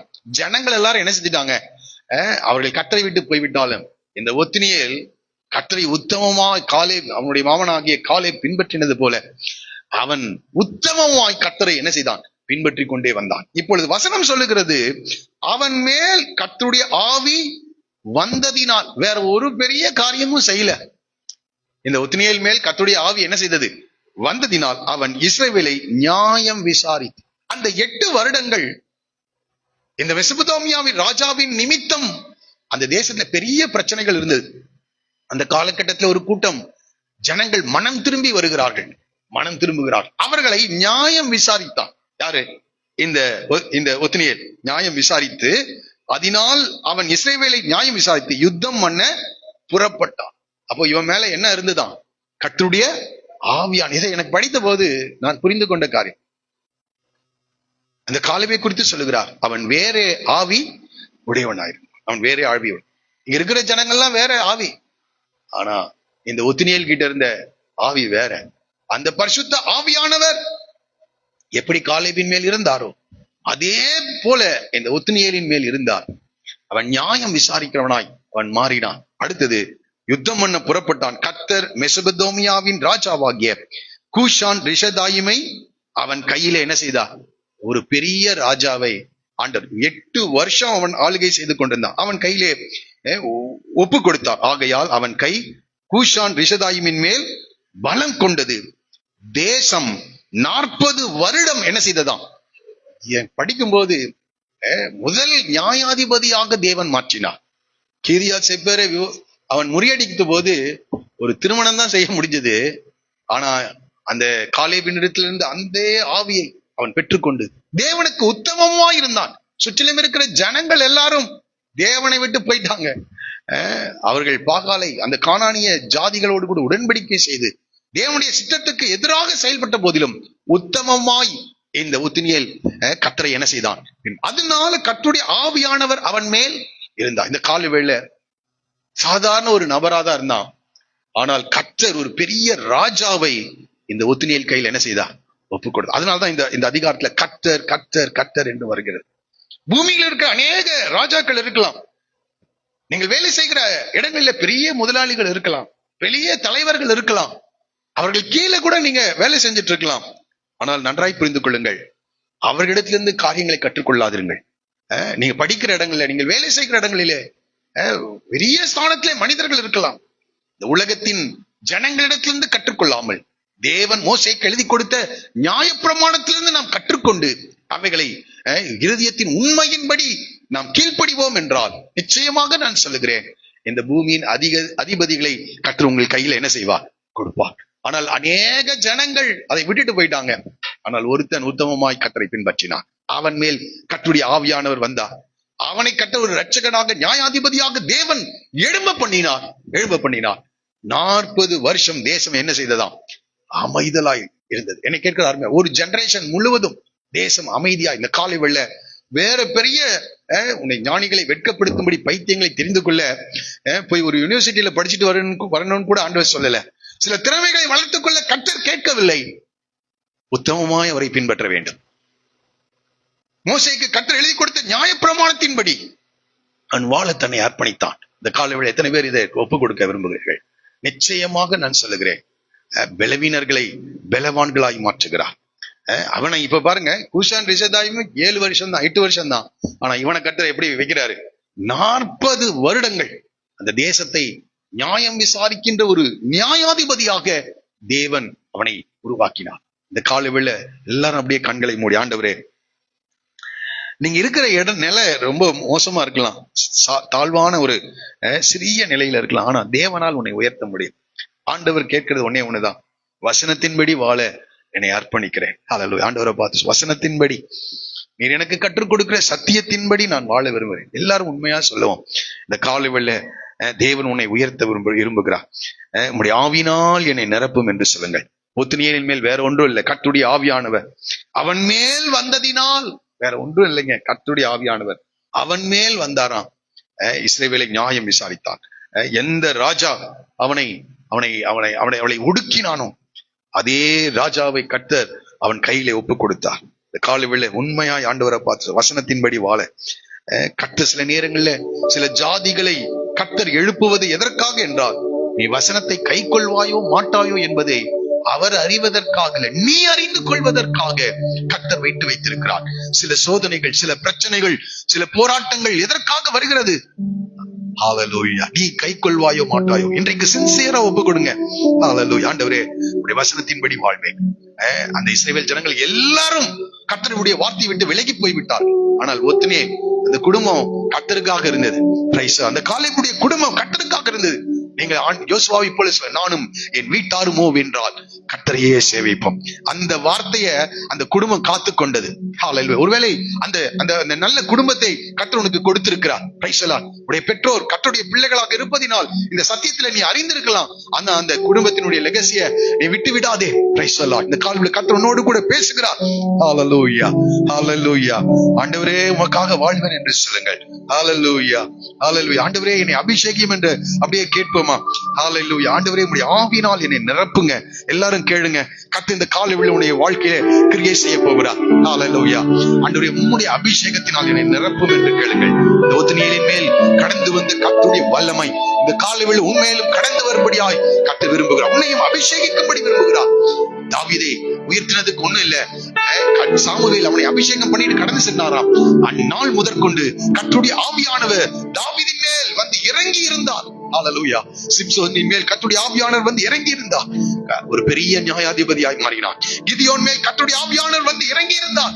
கர்த்தர் அவனை ஒரு நியாயாதிபதியாய் மாற்றினார். இந்த காலையில் எல்லாரும் கரங்களை உயர்த்தி, ஆண்டவரே, என்னையும் நீர் அபிஷேகம் என்று கேட்போமா? ஹல்லேலூயா. எல்லாரும் கேளுங்க. ஆண்டவர் உன்னை அபிஷேகிக்க வல்லவர். நீ ஒரு சாதாரண ஒரு நிலையில இருக்கலாம். ஹல்லேலூயா.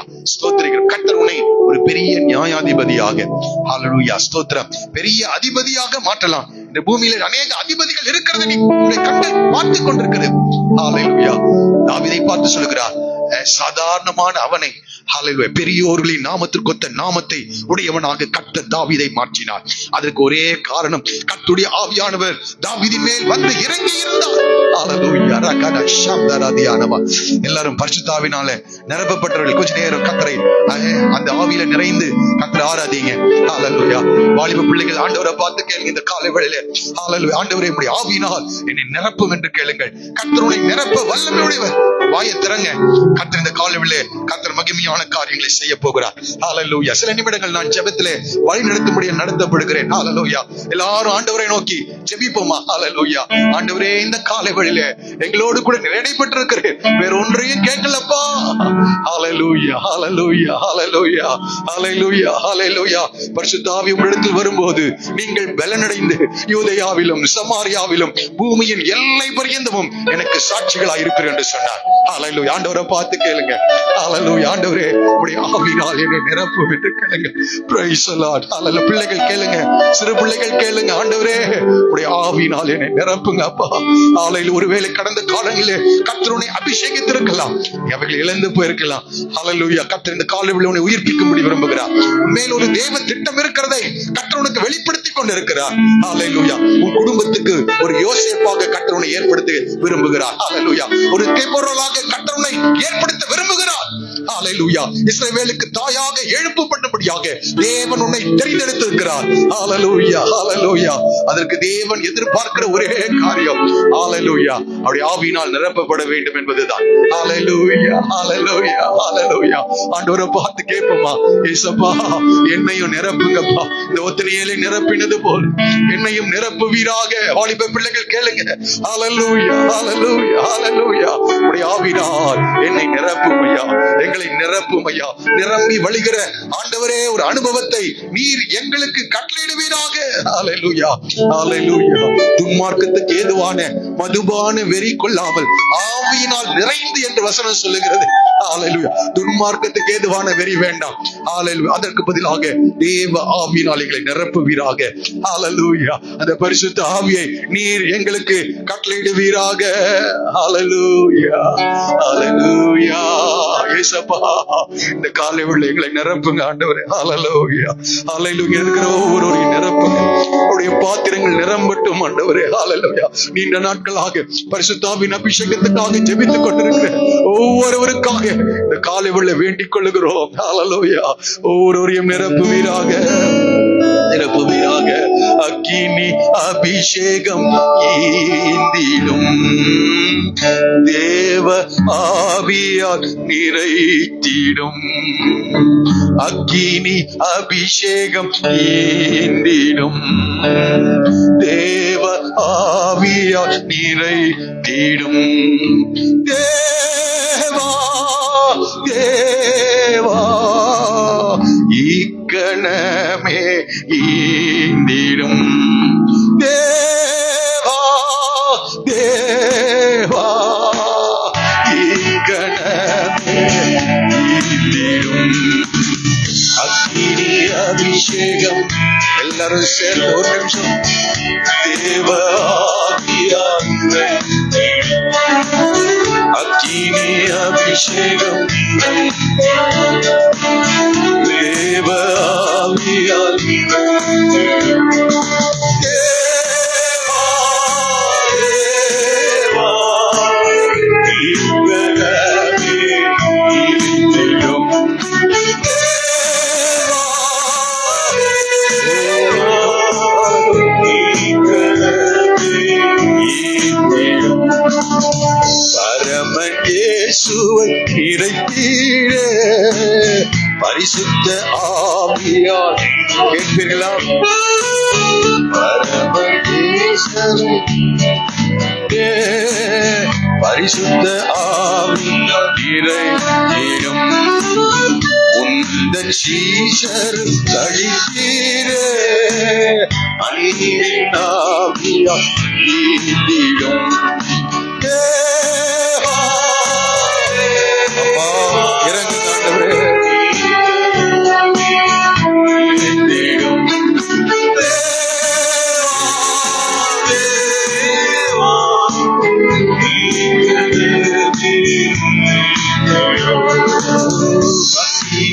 அபிஷேகம்,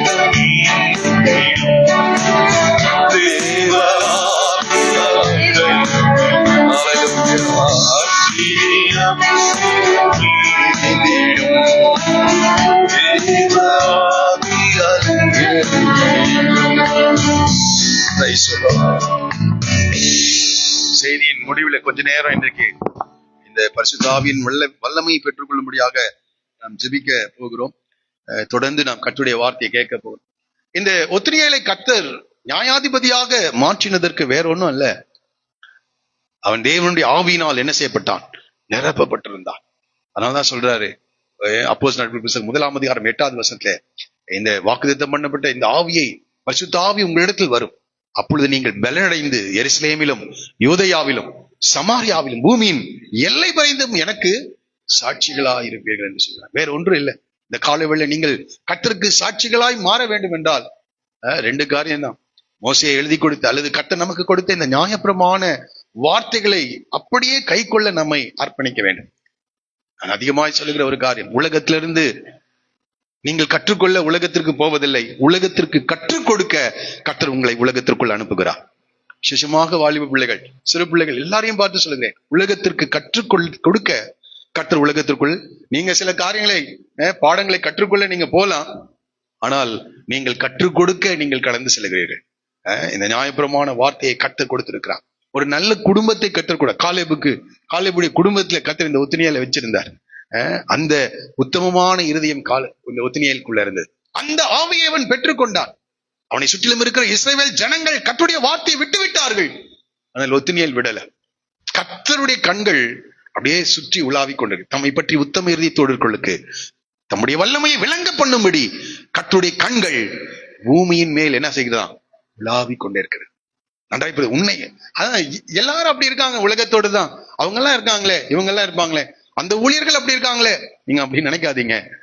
நீங்கள் கர்த்தருக்கு என்று உத்தம இருதயத்தோடு இருப்பீர்கள் என்றால் தம்முடைய வல்லமையை உன்னுடைய வாழ்க்கையில என்ன செய்வார்? ஆண்டவர் வெளிப்படுத்தி காண்பிப்பார். இந்த 8 வருஷம் அவங்களை சேவித்தாங்க. எவ்வளவு வருடம் அந்த ஜனங்கள் கர்த்தரை விட்டு பின்வாங்கினார்கள் என்று தெரியல. அந்த காலேபுடைய குடும்பம், யோசுவா கடைசியா சொல்லிட்டு போறார், நானும் என் வீட்டாருமா வென்றால் கர்த்தரையே சேவிப்போம். அதுல இந்த காலேபுடைய குடும்பமும் சேர்ந்து கொண்டது. இந்த 2 குடும்பங்கள் மாத்திரம்தான் கர்த்தரை உத்தமமா என்ன செஞ்சிட்டு இருக்காங்க?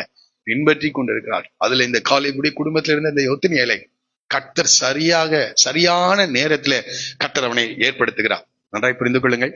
யோசுவா அடுத்த தலைவரை ஏற்படுத்தல, ஆனால் தேவன் அடுத்த தலைவர் என்ன செய்யறாரு? ஏற்படுத்துகிறார். யோசுவா ஆண்டவர் அவருக்கு சொல்லல, மோசேக்கு சொன்னது போல. ஆனால் மிகச்சரியான நேரத்திலே கர்த்தர் காலேபுடைய குடும்பத்திலிருந்து கர்த்தர் ஒரு தலைவனை என்ன செய்கிறார்? ஏற்படுத்துகிறார். காலேபுக்கு அது தெரியுமான்னு தெரியல, ஆனா காலேப் தன் நாட்களிலே கர்த்தரை உத்தமமாய் பின்பற்றி அது மாத்திரம் இல்ல, கர்த்தருக்கு உத்தமமாக வேற ஆவியுடையவனாக அவன் இருந்து அவருடைய நாட்களிலே தேவனுடைய திட்டத்தை நிறைவேற்றி கடந்து சென்றான். அந்த குடும்பத்திலே கர்த்தர் ஒரு மனிதனை என்ன செய்கிறார்? எழுப்புகிறார். இன்றைக்கு ஒருவேளை அற்பமாக காணப்படலாம், ஆனால் வரும் நாட்களிலே கர்த்தர் மாபெரும் தலைவர்களை கர்த்தர் நம்முடைய சபையிலிருந்து எழுப்ப போகிறார். Price the Lord. ஆகவே காலேபை போல நாம இருந்துட்டு கடந்து சென்றா போதும், அடுத்தது மீதியை கர்த்தர் பார்த்துக் கொள்வார். Praise the Lord. அல்லேலூயா. இரண்டாவதாக இந்த புஸ்தகத்திலே நான் படித்த காரியம், தேசம் 40 வருஷம் என்ன செய்தது? அமைதலாயிருந்தது.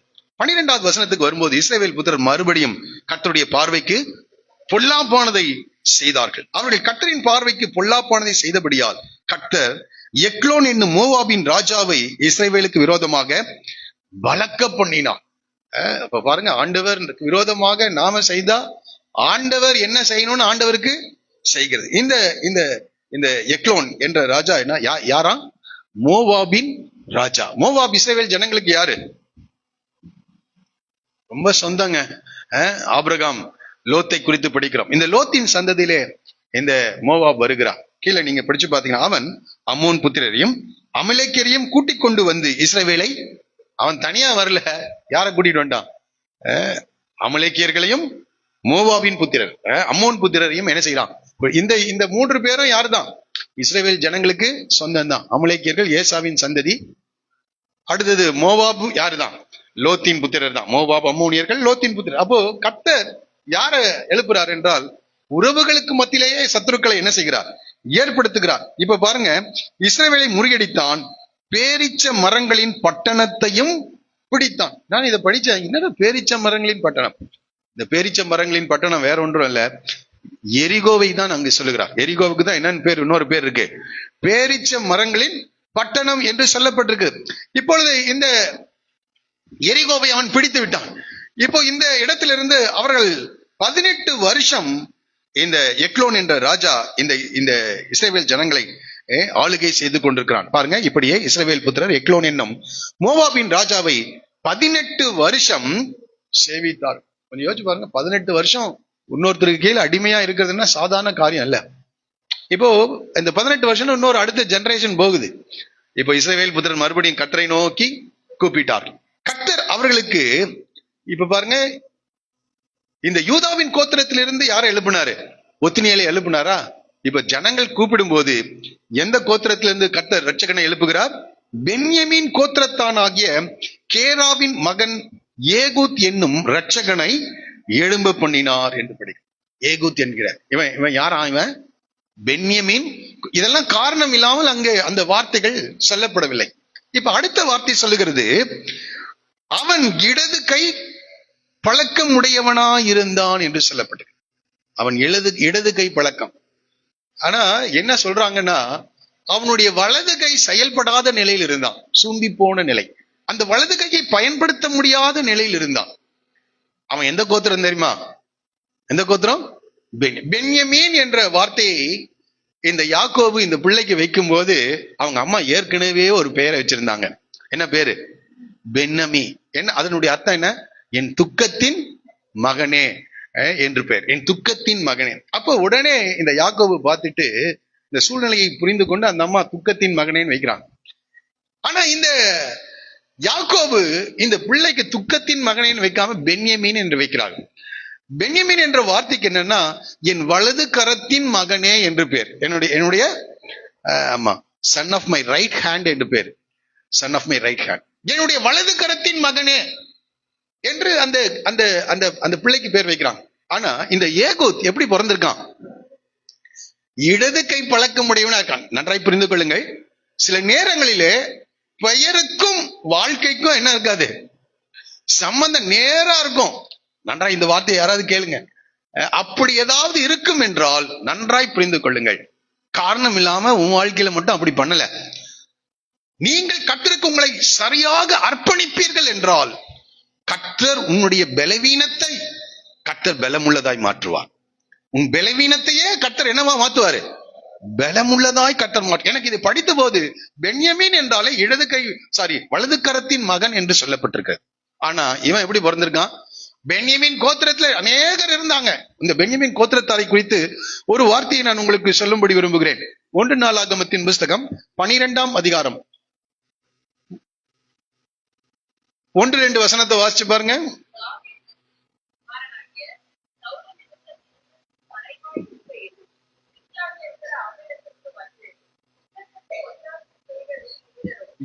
யுத்தத்திற்கு ஒத்தாசை செய்த வில் வீரரும் வில்லினால் அம்பு எய்கிறதற்கும் வலது இடது கை வாட்டமான பராக்கிரமசாலிகளான மற்ற மனுஷர்களுமாவன சவுலின் சந்ததியாகிய பென்யமீன் கோத்திரத்தில். இப்ப பாருங்க, பென்யமீன் கோத்திரத்துல எப்படி இருக்காங்களாம்? வலது இடது கை வாட்டமான பராக்கிரமசாலிகள். அவங்க என்ன செய்யறாங்கன்னா, கவன்கள் எரிகிறவர்களாலும் வில் அம்பு எய்கிறவர்களாக இருந்தாங்க. இவங்க எல்லாம் யாருங்க? பென்யமீன் கோத்திரத்துல எனக்கு இதை படிச்ச போது பென்யமீன் கோத்திரத்துல வேற யாரும் இல்லையா இந்த இந்த நியாயாதிபதி தேவன் தெரிந்து கொள்ள? ஆனா பென்யமீன் என்றாலே அவன் யார்தான்? என் வலது கரத்தின் மகன். ஆனா இங்க ஒருத்தனை தேவன் அதான் சொல்ல, அற்பமா எண்ணப்பட்டவைகளை, இழிவானவைகளை. அந்த நாட்கள்ல இப்படிப்பட்ட நபர்களை அவங்க ரொம்ப முக்கியமான பதவிகளை கொடுக்க மாட்டாங்க. அதுக்குதான் நம்ம ஊர்ல ஒரு பேரு அவங்களுக்கு என்னன்னா, மாற்று திறனாளிகள். அவங்களுக்கு நல்ல அற்புதமான ஒரு பேரை கலைஞர் வச்சிருக்கிறார். என்ன பேரா? மாற்று திறனாளி. அவனுக்கு வேறொரு திறமையை கர்த்தர் வைத்திருக்கிறார். எனக்கு இதை படித்தது ரொம்ப ஆச்சரியமா. இந்த பென்யமீன் கோத்திரத்துல வலது இடது கை பழக்கமுடைய அநேகர் இருந்தாங்க. அவங்க வில்லு அம்பு பட்டயமெல்லாம் எடுத்து பயங்கரமாய் சண்டை போடுகிறவர்கள் பென்யமீன் கோத்திரத்தார். அந்த கோத்திரத்தை அப்படி வல்லமையுடைய பராக்கிரமசாலிகள் இருந்த போது இடது கை பழக்கம் உடையவனாக வலது கை செயல்படாத நிலையில் இருக்கின்ற ஒரு மனிதனை கர்த்தர் என்ன செய்கிறார்? தெரிந்து கொள்ளுகிறார். எனக்கு இவனுடைய வாழ்க்கையை படித்து பார்க்கும் போது இவன் தேவனுக்காக செயல்பட்ட அந்த விதங்களை பார்க்கும்போது அற்புதமான திட்டங்களோடு கூட அவன் செயல்படுகிறவனாக இருக்கிறான். அத சொல்லணும்னா இந்த ஜனங்களை விடுதலையாக்க இவன் பலவீனமான ஒரு மனிதன். ஆனால் பாதிப்பை ஏற்படுத்தக்கூடிய அல்லது இந்த ஜனங்களை இந்த மோவாபின் ராஜாவிடத்தில் விடுதலையாக்கக்கூடிய வியூகங்களையும் திட்டங்களையும் அவன் பெற்றிருந்தான். அது ரொம்ப ஆச்சரியமா, வியூகங்களையும் திட்டங்களையும் அவன் என்ன செய்தான்? அவன் பெற்று அதை அப்படியே செயல்படுத்துகின்றவனா இருக்கிறான். இவன் எதிர்கொண்ட தடைகள் ரொம்ப ஜாஸ்திங்க, சாதாரண காரியம் இல்ல. இவன் இவன் இவன் அந்த ஜனத்தை விடுதலையாக்க அவன் செயல்பட வேண்டிய காரியங்கள் நிறைய இருந்தது. அதற்கு ஏராளமான தடைகள் இருந்தது. ஆனால் அந்த தடைகள் எல்லாம் கடந்து அந்த இஸ்ரவேல் ஜனங்களை விடுதலையாக்கினான். சாதாரண ஒரு நபராக அவன் காணப்பட்டான். சரி, இருக்கட்டும். இவன் என்ன தடைகளை எல்லாம் அவன் எதிர்கொண்டான்னா, முதல்ல இந்த எக்லோனை கொன்னாதான் இந்த ஜனங்களை என்ன செய்ய முடியும்? விடுதலையா. இந்த எக்லோன் என்ன செய்யறான்? 18 வருடங்களாக இஸ்ரவேல் ஜனங்களிடத்தில் இருந்த எல்லா நன்மைகளையும் அவன் எடுத்துக்கொள்கிறான். வரியின் மூலமாக எல்லா நன்மைகளையும் அவன் எடுத்துக்கொண்டு, வசனம் சொல்லுகிறது, அவன் ஸ்தூலித்த மனிதனா இருந்தானா, ஃபேட் மேனா இருந்தானா. அப்ப எப்படி இருப்பான் பாருங்க. எல்லாம் யாருடையது? இஸ்ரவேல் ஜனங்களிடத்துல இருந்து நன்மைகளை ஐஸ்வர்யங்களை எடுத்துக்கொண்டு இவனும் இவனுடைய மோவாபின் ஜனங்களும் எல்லாருமே எப்படி ஆயிட்டானுங்க? நல்லா சாப்பிட்டு எல்லாம் என்ன எப்படி ஆயிட்டானுங்க? குளுமையான மனிதர்களாக என்ன செஞ்சிட்டாங்க? அவன் மாறிவிட்டார். இப்போ கர்த்தர் இந்த இஸ்ரவேல் ஜனங்களுடைய கூப்பிடுதலை கர்த்தர் கேட்டு இப்ப என்ன செய்யறார் பாருங்க. இஸ்ரவேல் புத்திரர் கர்த்தரை நோக்கி கூப்பிட்ட போது கர்த்தர் அவளுக்கு பென்யமீன் கோத்திரத்தானாகிய கேராவின் மகன் ஏகூத் என்னும் இரட்சகனை எழும்ப பண்ணினார். அவன் எழுது கை பழக்க முடியவனாய்ந்தான். அவன் கையிலே இஸ்ரவேல் புத்திரர் மோவாபின் ராஜாவாகிய எக்லோனுக்கு என்ன செய்தார்கள்? காணிக்கை அனுப்பினார். அந்த வரிகளை எல்லாம் கொண்டு போய் இந்த ராஜாவிடத்தில் கொடுத்து வரும் பொறுப்பை கர்த்தர் யாருக்கு கொடுக்கிறாரு? இந்த எக்லோனுக்கு. நன்றாய் புரிந்து கொள்ளுங்கள். சமூகத்தினால் பார்க்கும்போது அவன் ஒரு உடல் ஊனமுற்ற ஒரு நிலையில காணப்படுகிறான். ஆனா இவன்கிட்ட ஏதோ ஒரு திறமை இருந்திருக்கிறது. ஆகவே இந்த மிகப்பெரிய பொறுப்பை யாருக்கு கொடுக்கிறாங்க? இந்த ஏகூத் என்ற மனிதனுக்கு கொடுக்கிறான். இவன் வருடந்தோறும் அல்லது 6 மாதம் தோறும் அந்த வரிகளை எல்லாம் ராஜாவுக்கு கொண்டு போய் என்ன செய்கிறான்? கொடுத்து கொண்டு வருகிறான். இப்ப இவன் ஒரு முறை போகும்போது அவன் என்ன செய்கிறான் என்றால், ஏகூத் இருபுறமும் கருக்கும் ஒரு முழ நீளமான ஒரு கத்தியை உண்டு பண்ணி, பயங்கரமான பிளான். இவனுக்கு ஒரு வாய்ப்பு கிடைக்கிறது. ராஜாவை சந்திக்க இவனுக்கு என்ன செய்யுது? அடிக்கடி வாய்ப்பு கிடைக்கிறது. இவன் போகும்போதெல்லாம் அவனுடைய வேலையை மாத்திரம் அவன் பார்த்துட்டு வரல, அங்க என்ன நடைபெறுகிறது என்ற என்ன செய்யறான்? பார்த்து கொண்டு வருகிறான். நன்றாய் புரிந்து கொள்ளுங்கள். நீங்கள் செய்கின்ற வேலைகள் இருக்கலாம், நீங்கள் போகிற இடங்களிலே தயவு செய்து எதுக்கு அனுபவ போறீங்களோ அதை மட்டும் பார்த்துட்டு வராதீங்க. அங்க என்ன நடக்குதுன்றது என்ன செய்யுங்க? பாருங்க. எப்படி அந்த காரியங்கள் செயல்படுகிறது. உங்களுடைய அலுவலகமா இருந்தாலும் சரி, மற்ற காரியங்களானாலும் சரி, ஏதோ எனக்கு கொடுத்த இந்த வேலை, அவன் கொடுக்குற சம்பளத்துக்கு இது மட்டும் கத்துக்கிட்டா போதும், செஞ்சா போதும்னு வராதிங்க. இன்னும் அங்க என்ன நடக்குது, மற்ற நபர்களிடத்துல இருந்து அநேக காரியங்களை என்ன செஞ்சு கொண்டே இருங்க, கற்றுக்கொண்டே இருங்கள். இவன் அங்கே போய் அந்த காரியங்கள் எல்லாம் கண்ணோக்கம் அந்த காரியங்களை கவனித்துக் கொண்டே இருந்தான். எப்படியாவது தன்னுடைய ஜனத்தை என்ன செய்யணும், ரட்சிக்கணும் என்ற உணர்வு அவனுக்குள் இருந்தது. ஆகவே அங்கே செயல்படுகிற அந்த ராஜ அரண்மனையில செயல்படுகிற காரியங்களை எல்லாவற்றையும் அவன் பார்த்து அவன் அறிந்து கொண்டே இருக்கிறான். ஒரு முறை அவன் போகும்போது ஒரு முழ நீளமான இருபுறமும் கருக்கும் உள்ள அப்படியே என்ன செய்யணும், போகணும். அந்த மாதிரி கருக்கான ஷார்ப்பான ஒரு கத்தியை என்ன செய்யறான் அவன் உண்டு பண்ணி அதை தன் வஸ்திரத்துக்குள்ளே திரும்பி பாருங்க, வலதுபுறத்து இடுப்பிலே கட்டி கொண்டான். எங்க கட்டுறான் அவன்? எங்க கட்டணும்? இடது புறத்துல கட்டணும். எங்க கட்டுறான்? வலது புறத்திலே கட்டுகிறான். என்னை கேட்கிற அருமையானவர்களே, கர்த்தர் நம்மை பலவீனமாக உருவாக்கி இருக்கலாம், அற்பமாய் உண்டாக்கி இருக்கலாம். ஆனால் இந்த பலவீனத்தை அற்பத்தையும் பார்த்துட்டு அப்படியே இருக்க கூடாது. அவன் பாருங்க, ராஜாவை சந்திக்கக்கூடிய வாய்ப்புகள் அவனுடைய வாழ்க்கையிலே அடிக்கடி ஏற்பட்டு கொண்டிருக்கிறது. சில நேரங்களில் நான் உங்களுக்கு சொல்கிறேன், ஆண்டவர் சில நேரங்கள் நம்மை உயர்த்துவதற்கு முன்பதாக எந்த துறையில உயர்த்த தேவன் சித்தம் கொண்டிருக்கிறாரோ அந்த இடத்துக்கு அடிக்கடி போயிட்டு வந்துட்டு இருப்பீங்க. புரியுதா நான் சொல்றது? அந்த துறையின் மேல் உங்களுக்கு ஒரு ஆர்வம் என்ன செய்யும், உண்டாகும்.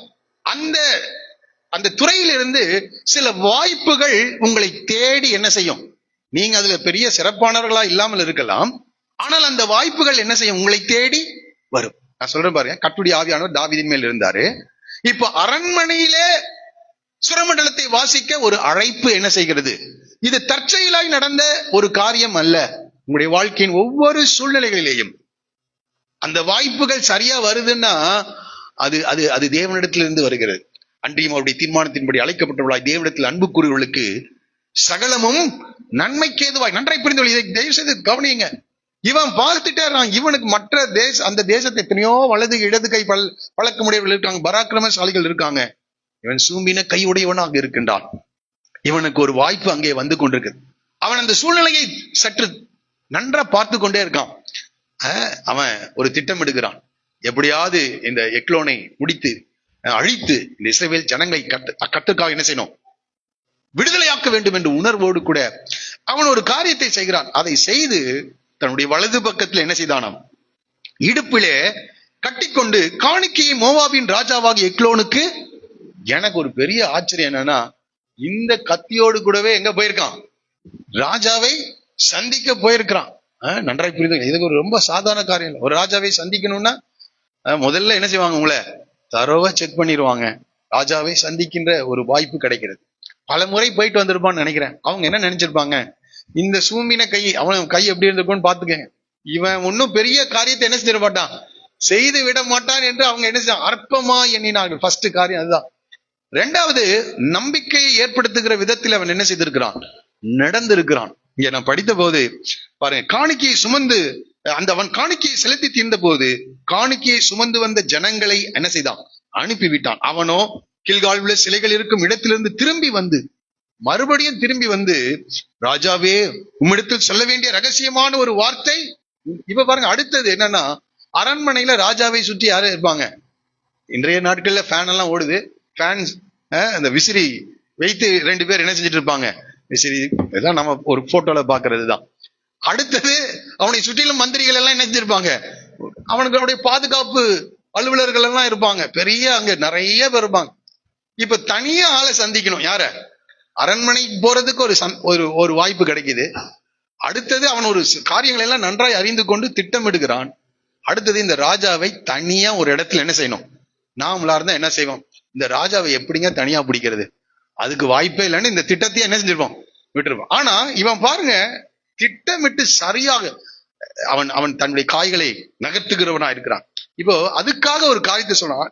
ராஜாவிடத்துல வந்து சொல்லுகிறான், உம்மிடத்தில் சொல்ல வேண்டிய ரகசியமான ஒரு வார்த்தை உண்டு என்று சொல்லு. அவன் என்ன நினைச்சிட்டான், ஏதோ ஒரு பெரிய ரகசியத்தை என்ன செய்ய போறார், சொல்ல போறார். அப்பொழுது அவனிடத்தில் நின்ற யாவரும் பாருங்க, அதற்கு அவன் பொறு என்றான். வெயிட் பண்ணுன்றான், சொல்லிடாத இவனுக்கு முன்னாடி அப்படின்னா. உடனடியாக அப்பொழுது அவனிடத்தில் நின்ற யாவரும் அவனை விட்டு வெளியே போய்விட்டான். எனக்கு இதை படித்த போது எவ்வளவு ஞானமாக என்ன செஞ்சிருக்கான், திட்டமிட்டு இருக்கிறான். இந்த ரகசியம்னு சொல்லும் போது அத்தனை பேர் என்ன செய்வாங்க, அவனை விட்டு வெளியே போயிடுவாங்க. பாருங்க, அடுத்தது ஏகுத் அவன் கிட்டே போனான். அவனோ தனக்கு தனிப்புற இருந்த குளிர்ச்சியான அறை வீட்டில் உட்கார்ந்து. அப்ப அரண்மனை ஃபுல்லா எப்படி இருக்குது, ஏசி ரூம், ஏசி ரூம். உடனே அப்பொழுது ஏகுத், உம்மிடத்தில் சொல்ல வேண்டிய தேவ வாக்கு எனக்கு உண்டு என்று சொன்னான். இது சாதாரண ரகசியம் அல்லப்பா. என்ன வாக்கு இது, என்ன தேவ வாக்கு? பட்டயத்தினால என்ன செய்யவன குத்தி இஸ்ரவேல் ஜனங்களை ரட்சித்து விடு, விடுதலையாக்கி விடு என்பதுதான் தேவனுடைய வார்த்தை. அன்றைக்கு புரிந்து கொள்ள, வலது கை ரொம்ப சூமினதுங்க. அந்த ஜனங்களினால் அற்பமா எண்ணப்பட்டிருக்கிறான். ஆனால் கர்த்தருடைய திட்டத்தை அவன் என்ன செய்திருந்தான், அறிந்திருந்தான். அந்த திட்டத்தை தேவனிடத்திலிருந்து பெற்றுக்கொண்டான். அதான் சொல்றான், உம்மிடத்தில் சொல்ல வேண்டிய தேவ வாக்கு எனக்கு இருக்கிறது என்று சொல்லுகிறான். தேவனுடைய வாக்கு. இந்த காலவெளியில தேவனுடைய வார்த்தையை நாம் பெற்றுக்கொள்ள, பரிசுத்த ஆவியானவர் மாத்திரம் இல்ல, தேவனுடைய வார்த்தை. அதுதான் அடிக்கடி நான் ஒவ்வொரு செய்தியிலும் சொல்றேன். உன்னுடைய வாழ்க்கையை குறித்ததான தேவனுடைய வார்த்தை என்ன, தேவனுடைய திட்டம் என்ன, அதை புரிந்து கொள்ளுங்கள், அதை அறிந்து கொள்ளுங்கள். ஆமா, அதுல பூரண நிச்சயமுடையவர்களா இருங்கள். அந்த வார்த்தையை அவன் பெற்றுக்கொண்டான். இப்போ அந்த வார்த்தையை செயல்படுத்த அநேக தடைகள் இருந்தது அவனுடைய வாழ்க்கையில. ஆனால் அந்த தடைகளை மேற்கொள்ளுகிறவனா இருந்தான். இன்னைக்கு இருக்கிறாருமே, அவனுடைய வாழ்க்கையில அநேக தடைகள் வரும், பெரிய பெரிய தடைகள் வரலாம். அரண்மனையில ராஜாவை தனியா சந்திக்கிறதெல்லாம் வாய்ப்பே இல்ல. அதுக்காக அவன் சோர்ந்து போல கர்த்தருடைய வார்த்தையை பெற்றுக்கொண்ட பிறகு அந்த வார்த்தையை நிறைவேற்ற அவன் முயற்சிகளை எடுக்கின்றான். கர்த்தர் தடைகளை என்ன செய்கிறார்? விளக்குகிறார். என்னை கேட்கிறார், உன்னுடைய வாழ்க்கையில கர்த்தருடைய வார்த்தையை மாத்திரம் நீ பெற்றுக்கொள்வாய் என்றால் எவ்வளவு பெரிய தடைகள் வந்தாலும் இந்த தடைகள் விலகுவதை உடைய கண்கள் என்ன செய்யும்? காணும். இப்போ அவன் பாருங்க என்ன செய்யறான். கர்த்தருடைய வார்த்தை என்று சொன்ன போது அவன் தன் ஆசனத்திலிருந்து எழுந்தான். உடனே ஏகூத் தன் இடது கையை நீட்டி தன் வலதுபுறத்து இடுப்பிலே கட்டி இருந்த கரெக்டா வச்சிருக்கான். எங்க? இடது கையை நீட்டி வலது கையில் இருக்கிற கத்தியை உருவி அதை அவன் வயிற்றுக்குள் பாய்ச்சினான். அழகோட கூட கைப்பிடியும் உள்ளே புகுந்தது. அவன் வயிற்றுக்குள் போன கத்தியை அவன் இழுக்க கூடாதபடிக்கு நீனம் அழகை எல்லாம் யாருடைய சாப்பாடு? இஸ்ரவேல் ஜனங்களுடைய சாப்பாடு எல்லாம் நினம் சுற்றி கொடு. அது பின்புறத்திலே புறப்பட்டது. அப்ப ஒரு அடி கத்தி பின்னாடி வர்றதுன்னா அவன் எவ்வளவு சைஸ்ல இருப்பான்னு கொஞ்சம் கற்பனை பண்ணி பாருங்க. உடனே ஏகூத் என்ன செய்தான்? புறப்பட்டு அப்ப அடுத்தது என்ன செய்யறான் பாருங்க. அந்த அறை வீட்டின் கதவை சாத்தி பூட்டி போட்டு ரொம்ப தெளிவா செய்யறான். எப்படி வாயிலிருந்து சத்தம் வரலையா என்னன்னு தெரியல. நான் இப்படி என்னுடைய கற்பனை, அது குளிர்ச்சியான அறையா இருந்ததுனால நல்ல கதவை எல்லாம் என்ன செஞ்சிருப்பாங்களாட்டு இருக்கு, சாத்தி வச்சிருப்பாங்களாட்டு. ஆகவே இவன் பூட்டியும் போட்டுட்டு என்ன செஞ்சிட்டான்? கொழுக்கூடத்தின் வழியா வேறொரு வழியாக அவன் என்ன செய்தானா? போய்விட்டான். கொஞ்சம் யோசிச்சு பாருங்க. அவங்க ஆண்டவன் என்ன செஞ்சிருக்கான்? முகங்குப்புற விழுந்திருக்கிறான். வெளியே இருக்கிற காவலாளிகளுக்கு தெரியல, ஏதோ ஒரு ரகசியத்தை என்ன செய்யறாரு சொல்றார். அவங்க கொஞ்சம் தள்ளி நிக்கிறான், யாருக்கும் கேட்க கூடாது. இதை கரெக்டா பயன்படுத்தி இந்த காரியத்தை முடித்து விட்டு இப்ப அடுத்தது இதை முடிச்சுட்டு தப்பித்து போக வேண்டும். இது ஒரு சாதாரண காரியம் இல்ல. அந்த இடத்தை விட்டு அவன் என்ன செய்யணும்? கிளம்பணும். அதற்கும் கர்த்தர் அவனுக்கு உதவி செய்திருக்கிறார். அவன் போன பின்பு பாருங்க, வேறு வழியாய் கொழுக்கூடத்தின் வழியாய் அவன் என்ன செய்தான்? போய்விட்டான். கொழுக்கூடத்தின் வேற வழியில அவன் வெளியே வந்து யாரு அவனுக்கு காவல் இருக்கிறார்களோ அதே வழியாக அவன் என்ன செய்கிறான்? அவன் புறப்பட்டு போறப்ப ஏன்னா அவங்க புறப்பட்டு போனதை அவங்க அறிந்திருக்கிறாங்க. ஆகவே பார்க்கும்போது யார் கண்ணிலையும் என்ன செய்யல, அவன் சிக்கல. அவன் பாட்டுக்கு ரகசியத்தை சொல்லிட்டு போயிட்டான். ஆனா டோர் என்ன செய்யுது? ஃப்ரண்ட் டோர் பூட்டி இருக்கிறது. அவன் போன பின்பு அவன் போன பின்பு ஊழியக்காரர் வந்து பார்த்தார்கள். இதோ அறை வீட்டின் கதவு. அப்ப எப்படி தெரிஞ்சிருக்கும்? தட்டி பார்த்திருப்பாங்க அல்லது அந்த கதவை திறந்து பார்க்க முயற்சித்திருப்பார்கள். அது எப்படி என்ன செய்யுது? அவங்க என்ன நினைச்சிட்டாங்க? இது யார் பூட்டினதுன்னு. ராஜா முகங்குப்புற விழுந்திருக்கிறாரு. ஆனா கரெக்டா இதுதான் சொல்றேன், அந்த பிரசன்ஸ் ஆஃப் மைண்ட், அந்த திட்டமிடுதல்ல மிகச்சரியாக தேவனுடைய வார்த்தையை பெற்று சரியாக திட்டமிட்டு இருக்கான். அவன் பூட்டி விட்டு அந்த கதவு பூட்டி இருந்தது. ஆகையால் அவர் குளிர்ச்சியான அறையிலே ஜலாதி இருக்கிறாராக்கும் என்றார்கள்.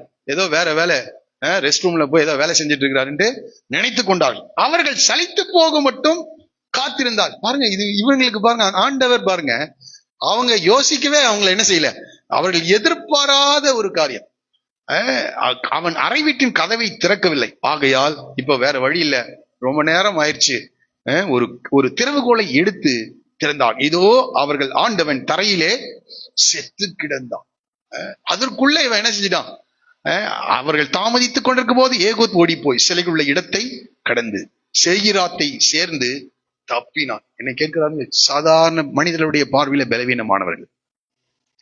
ஆனா தேவனுடைய வார்த்தையை அவன் பெற்றிருந்தான். அந்த வார்த்தையை நிறைவேற்றுவதற்கு அநேக தடைகள், பெரிய தடைகள், சாதாரண காரியம் இல்ல. சிங்கத்தை அதனுடைய குகையிலேயே சந்திக்கிற மாதிரி, இது சிங்கத்தை குகையிலே சந்திக்கிற மாதிரி அந்த தடைகளை எல்லாம் மேற்கொண்டு அந்த இடத்துக்கு போய் இந்த காரியத்தை முடித்து விட்டு அவன் கடந்து வருகிறான். அங்கே வந்தபோது எப்ராயிம் மலையில் எக்காலம் ஊதினான். அப்பொழுது இஸ்ரவேல் புத்திரர் அவனோட கூட மலையிலிருந்து, அப்போ இங்க எல்லாம் ரெடி பண்ணி வச்சுட்டு தான் போயிருக்கான். நான் வருவேன், சரியா திட்டமிட்ட காரியங்கள், நான் வருவேன், எக்காலம் ஊதும், உடனே என்ன செய்யணும்? வர வேண்டும் என்று அவன் அவர்களுக்கு முன்பாக நடந்து, என்னை பின்தொடர்ந்து வாருங்கள், கர்த்தர் உங்கள் பகைஞனாகிய மோவாபியரை உங்கள் கையில் ஒப்புக் கொடுத்தார் என்றான். அவர்கள் அவனை பின்தொடர்ந்து போய் மோவாபுக்கு எதிரான யோர்தான் துறைகளை பிடித்து ஒருவனையும் கடந்து போக ஒட்டாமல் அக்காலத்தை மோவாபியரில் ஏறக்குறைய 10,000 பேரை வெட்டினார். இப்ப கீழே படிச்சு பாருங்க, அவர்கள் எல்லாரும் எப்படி இருந்தார்களாம்? புஷ்டி உள்ளவர்களும் பராக்கிரம சாலிகளுமாய் இருந்தார்கள், அவர்கள் ஒருவனும் தப்பவில்லை. அடுத்த வசனம் சொல்லுங்க. இப்படியே அந்நாளில் மோவாப் இஸ்ரவேலுடைய கையின் கீழ் தாழ்த்த. எனக்கு இதை படிச்சு முதல்ல 18 வருஷம் யார் கையில இருந்தாங்க? எந்த மோவாபின் ராஜா இருந்தானோ அவன் கையில் இஸ்ரவேல் ஜனங்கள் இருந்தாங்க. இப்ப தேவன் அப்படியே தலைகீழாய் மாற்றினார். அப்படியே அந்நாளில் மோவாப் இஸ்ரவேலின் கையில் தாழ்த்தப்பட்டது. அதனால் தேசம் 80 வருஷம் என்ன செய்ததாம்? அமைதலாய் இருந்தது. தேசம் 80 வருஷம் அமைதலாய் இருந்தது. இன்னைக்கு இருக்கிற அருமையானே, எந்த அதிபதி அவர்களை ஆளுகை செய்து கொண்டிருந்தானோ அவர்களை ஆளுகை செய்ய பெரிய ராட்சர்களை, பலவான்களை கர்த்தர் எழுப்பல. உடல் ஊனமற்ற ஒருவனை தேவன் என்ன செய்கிறார்? எழுப்புகிறார். அவன் அதுக்காகவே தெரிந்து கொள்ளப்பட்டவனா இருக்குது. பென்யமீன் என்றாலே வலது கரத்தின் மகன் என்று பெரிய, ஆனால் அவனுடைய வலது கரம் செயல்படாத நிலையில் இருந்தது. சில நேரங்களிலே கர்த்தருடைய வாழ்க்கையில சில சூழ்நிலைகள், இப்படிப்பட்ட சூழ்நிலைகளின் வழியாக நீங்கள் கடந்து வரலாம். நீங்கள் சோர்ந்து போக வேண்டியது அவசியம் இல்லை. கர்த்தர் உன்னை ஒரு இரட்சகனாக, ஒரு நியாயாதிபதியாக, அதிபதிகளை அடிமை கொள்ளுகின்ற ஒரு பராக்கிரமசாலியாக கர்த்தர் உன்னை என்ன செய்ய முடியும்? மாற்ற முடியும். 80 வருஷம் தேசம் எப்படி இருந்ததாம்? அமைதலா இருந்தது. இந்த ஏகூத் என்ற மனிதனை அடிக்கடி யோசிப்பேன் நான் இவனை. ஆனால் இன்றைக்கு கர்த்தர் இந்த காரியங்களை கர்த்தர் எனக்கு வெளிப்படுத்தி கொடுத்தா. இந்த காலை வேளையில கர்த்தனோடு கூட பேசுகிறார்.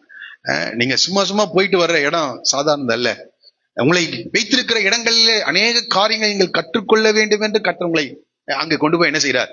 அடிக்கடி நினைப்பேன், இந்த தாவீது எக்காலம் ஊதுறதுக்கு மாத்திரம் போல அந்த இடத்துக்கு, அரண்மனையில என்ன நடக்குதுன்றது என்ன செய்யணும்? நீ பார்க்கணும். அந்த அரசாட்சி எப்படி நடைபெறுகிறது என்பதை நீ பார்க்க வேண்டும். அதனால நீங்களும் தயவு செய்து உங்களுடைய எல்லைகளிலே நீங்கள் அநேக காரியங்களை கற்றுக்கொள்ள வேண்டும். கர்த்தர் உங்களை தினந்தோறும் அங்க கொண்டு போறார். ஸ்கூலுக்கு, காலேஜுக்கு, வேலை ஸ்தலங்களுக்கு அநேக காரியங்களை நீங்கள் கற்றுக்கொள்வதற்காக. நீங்க எனக்கு கொடுத்த வேலை இதுதான் அப்படின்ட்டு வராதீங்க. அந்த இடத்துல கர்த்தர் உண்மையுள்ளவர்களாயிருங்க, ஜாக்கிரதை உள்ளவர்களாயிருங்க. இன்னும் அதிகமாக கற்றுக்கொள்ளுங்கள். நிச்சயமாக சொல்லுகிறேன், எந்த இடத்துல நீங்க வேலை செய்யங்களோ அதே இடத்துல தேவனால் உங்களை உயர்த்த முடியும். ஆமா, எந்த அதிபதியின் கீழாக இந்த ஜனங்கள் இருந்தார்களோ அந்த ஜனங்களை ஆளுகை செய்ய இந்த ஏகூத்தை தேவன் என்ன செய்தார்? உயர்த்தினார்.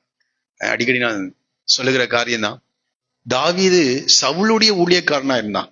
ஆனால் அடுத்த ஜெனரேஷன்ல சவுளுடைய சந்ததியினர் தாவீதை பணிந்து கொள்ளுகிற நிலையில கர்த்தர் மாற்றிவிட்டார். கேட்கிறார், சாதாரண நம்முடைய தேவன் மாபெரும் அதிசயங்களை செய்கிறவர். ஆமா, யோனத்தானுடைய மகன் யாரை பணிந்து கொள்றான்? தாவீதை பணிந்து கொள்கிறான். சவுளுடைய பேரன் அவன் ராஜ குடும்பத்தை சார்ந்தவன்.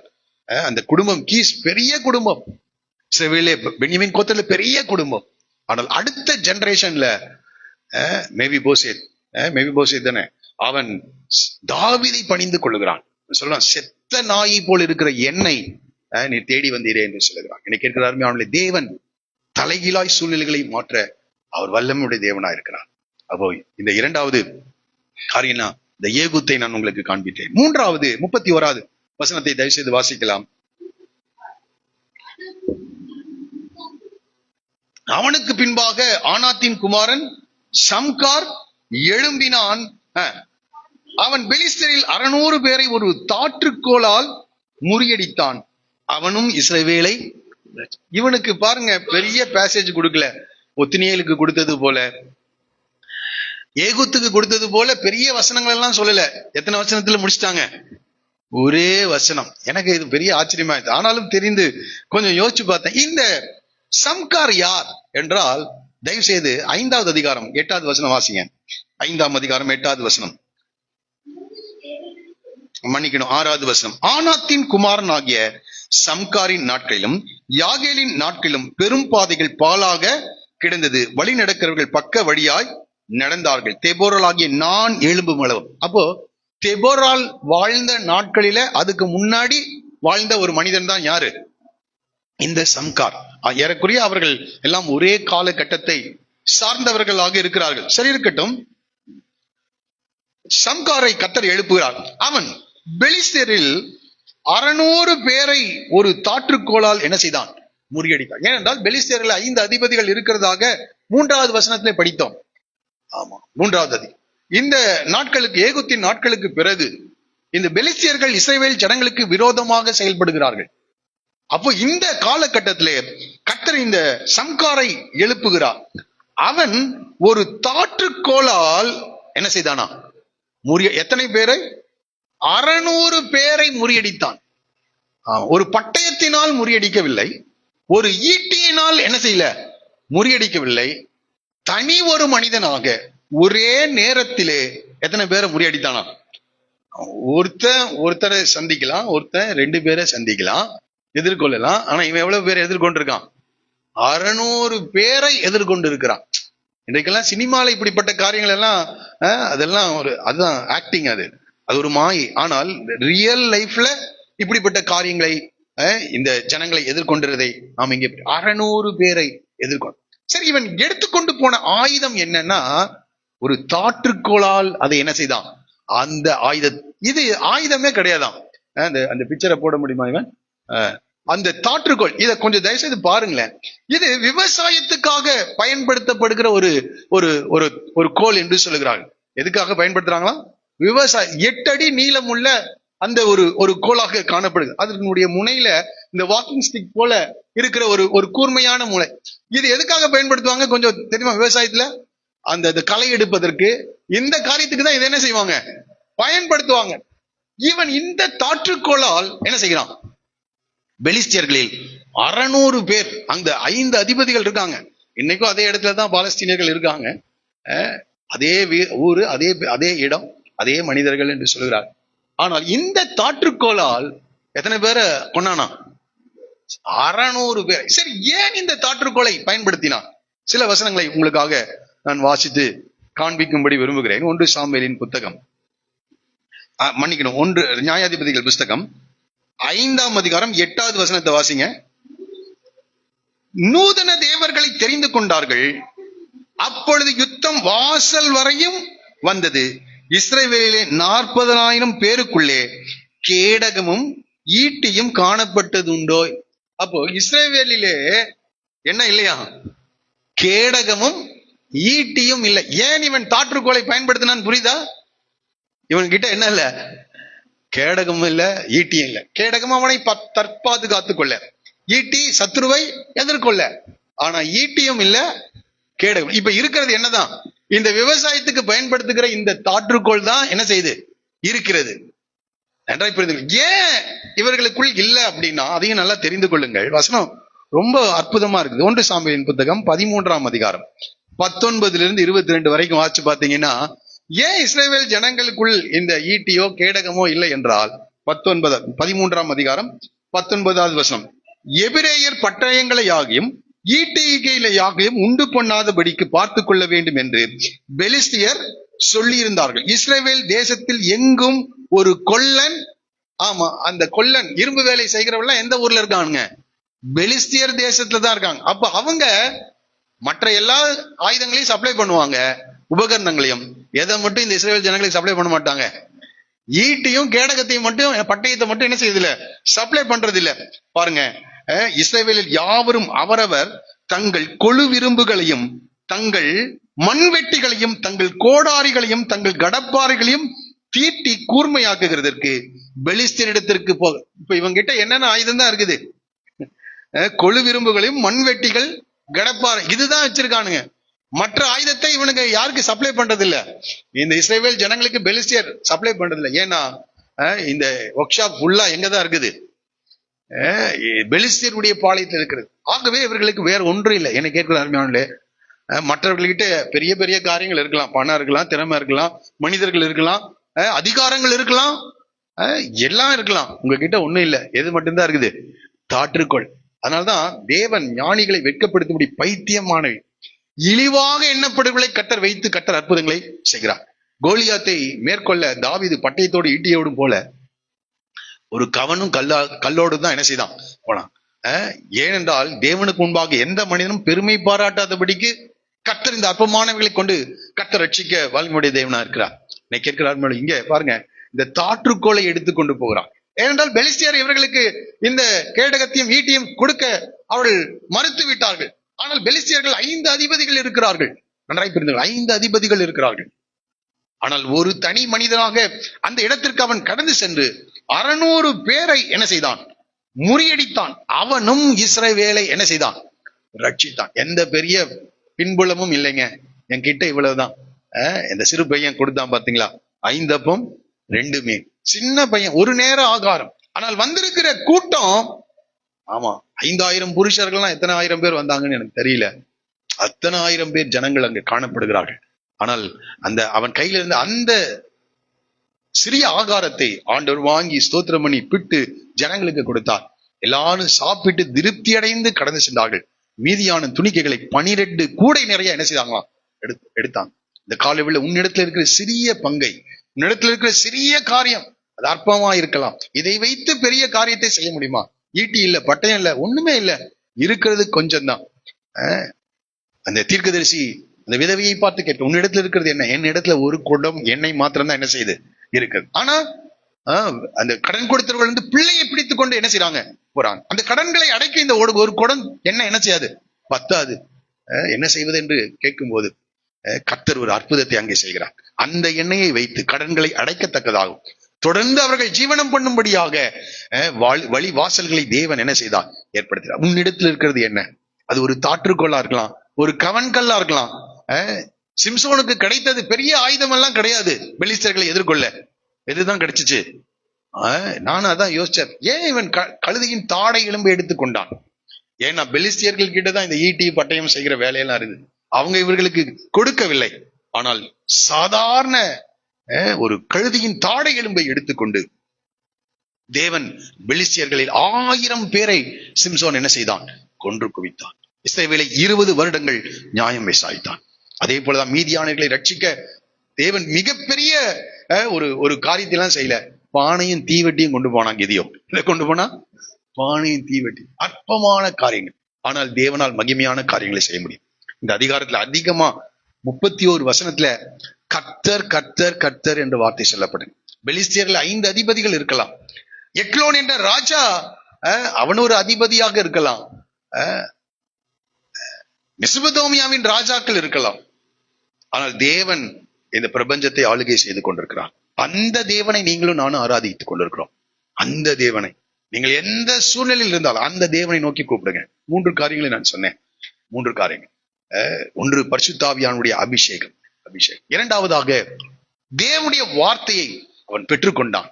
அந்த வார்த்தையை நிறைவேற்ற தடைகள் இருந்தது, அந்த தடைகளை மேற்கொண்டான். 3வது, இந்த கையில இந்த தாற்றுக்கோள் தான் இருக்குது, இதை வைத்து என்ன செய்ய முடியும்னு நினைக்கல.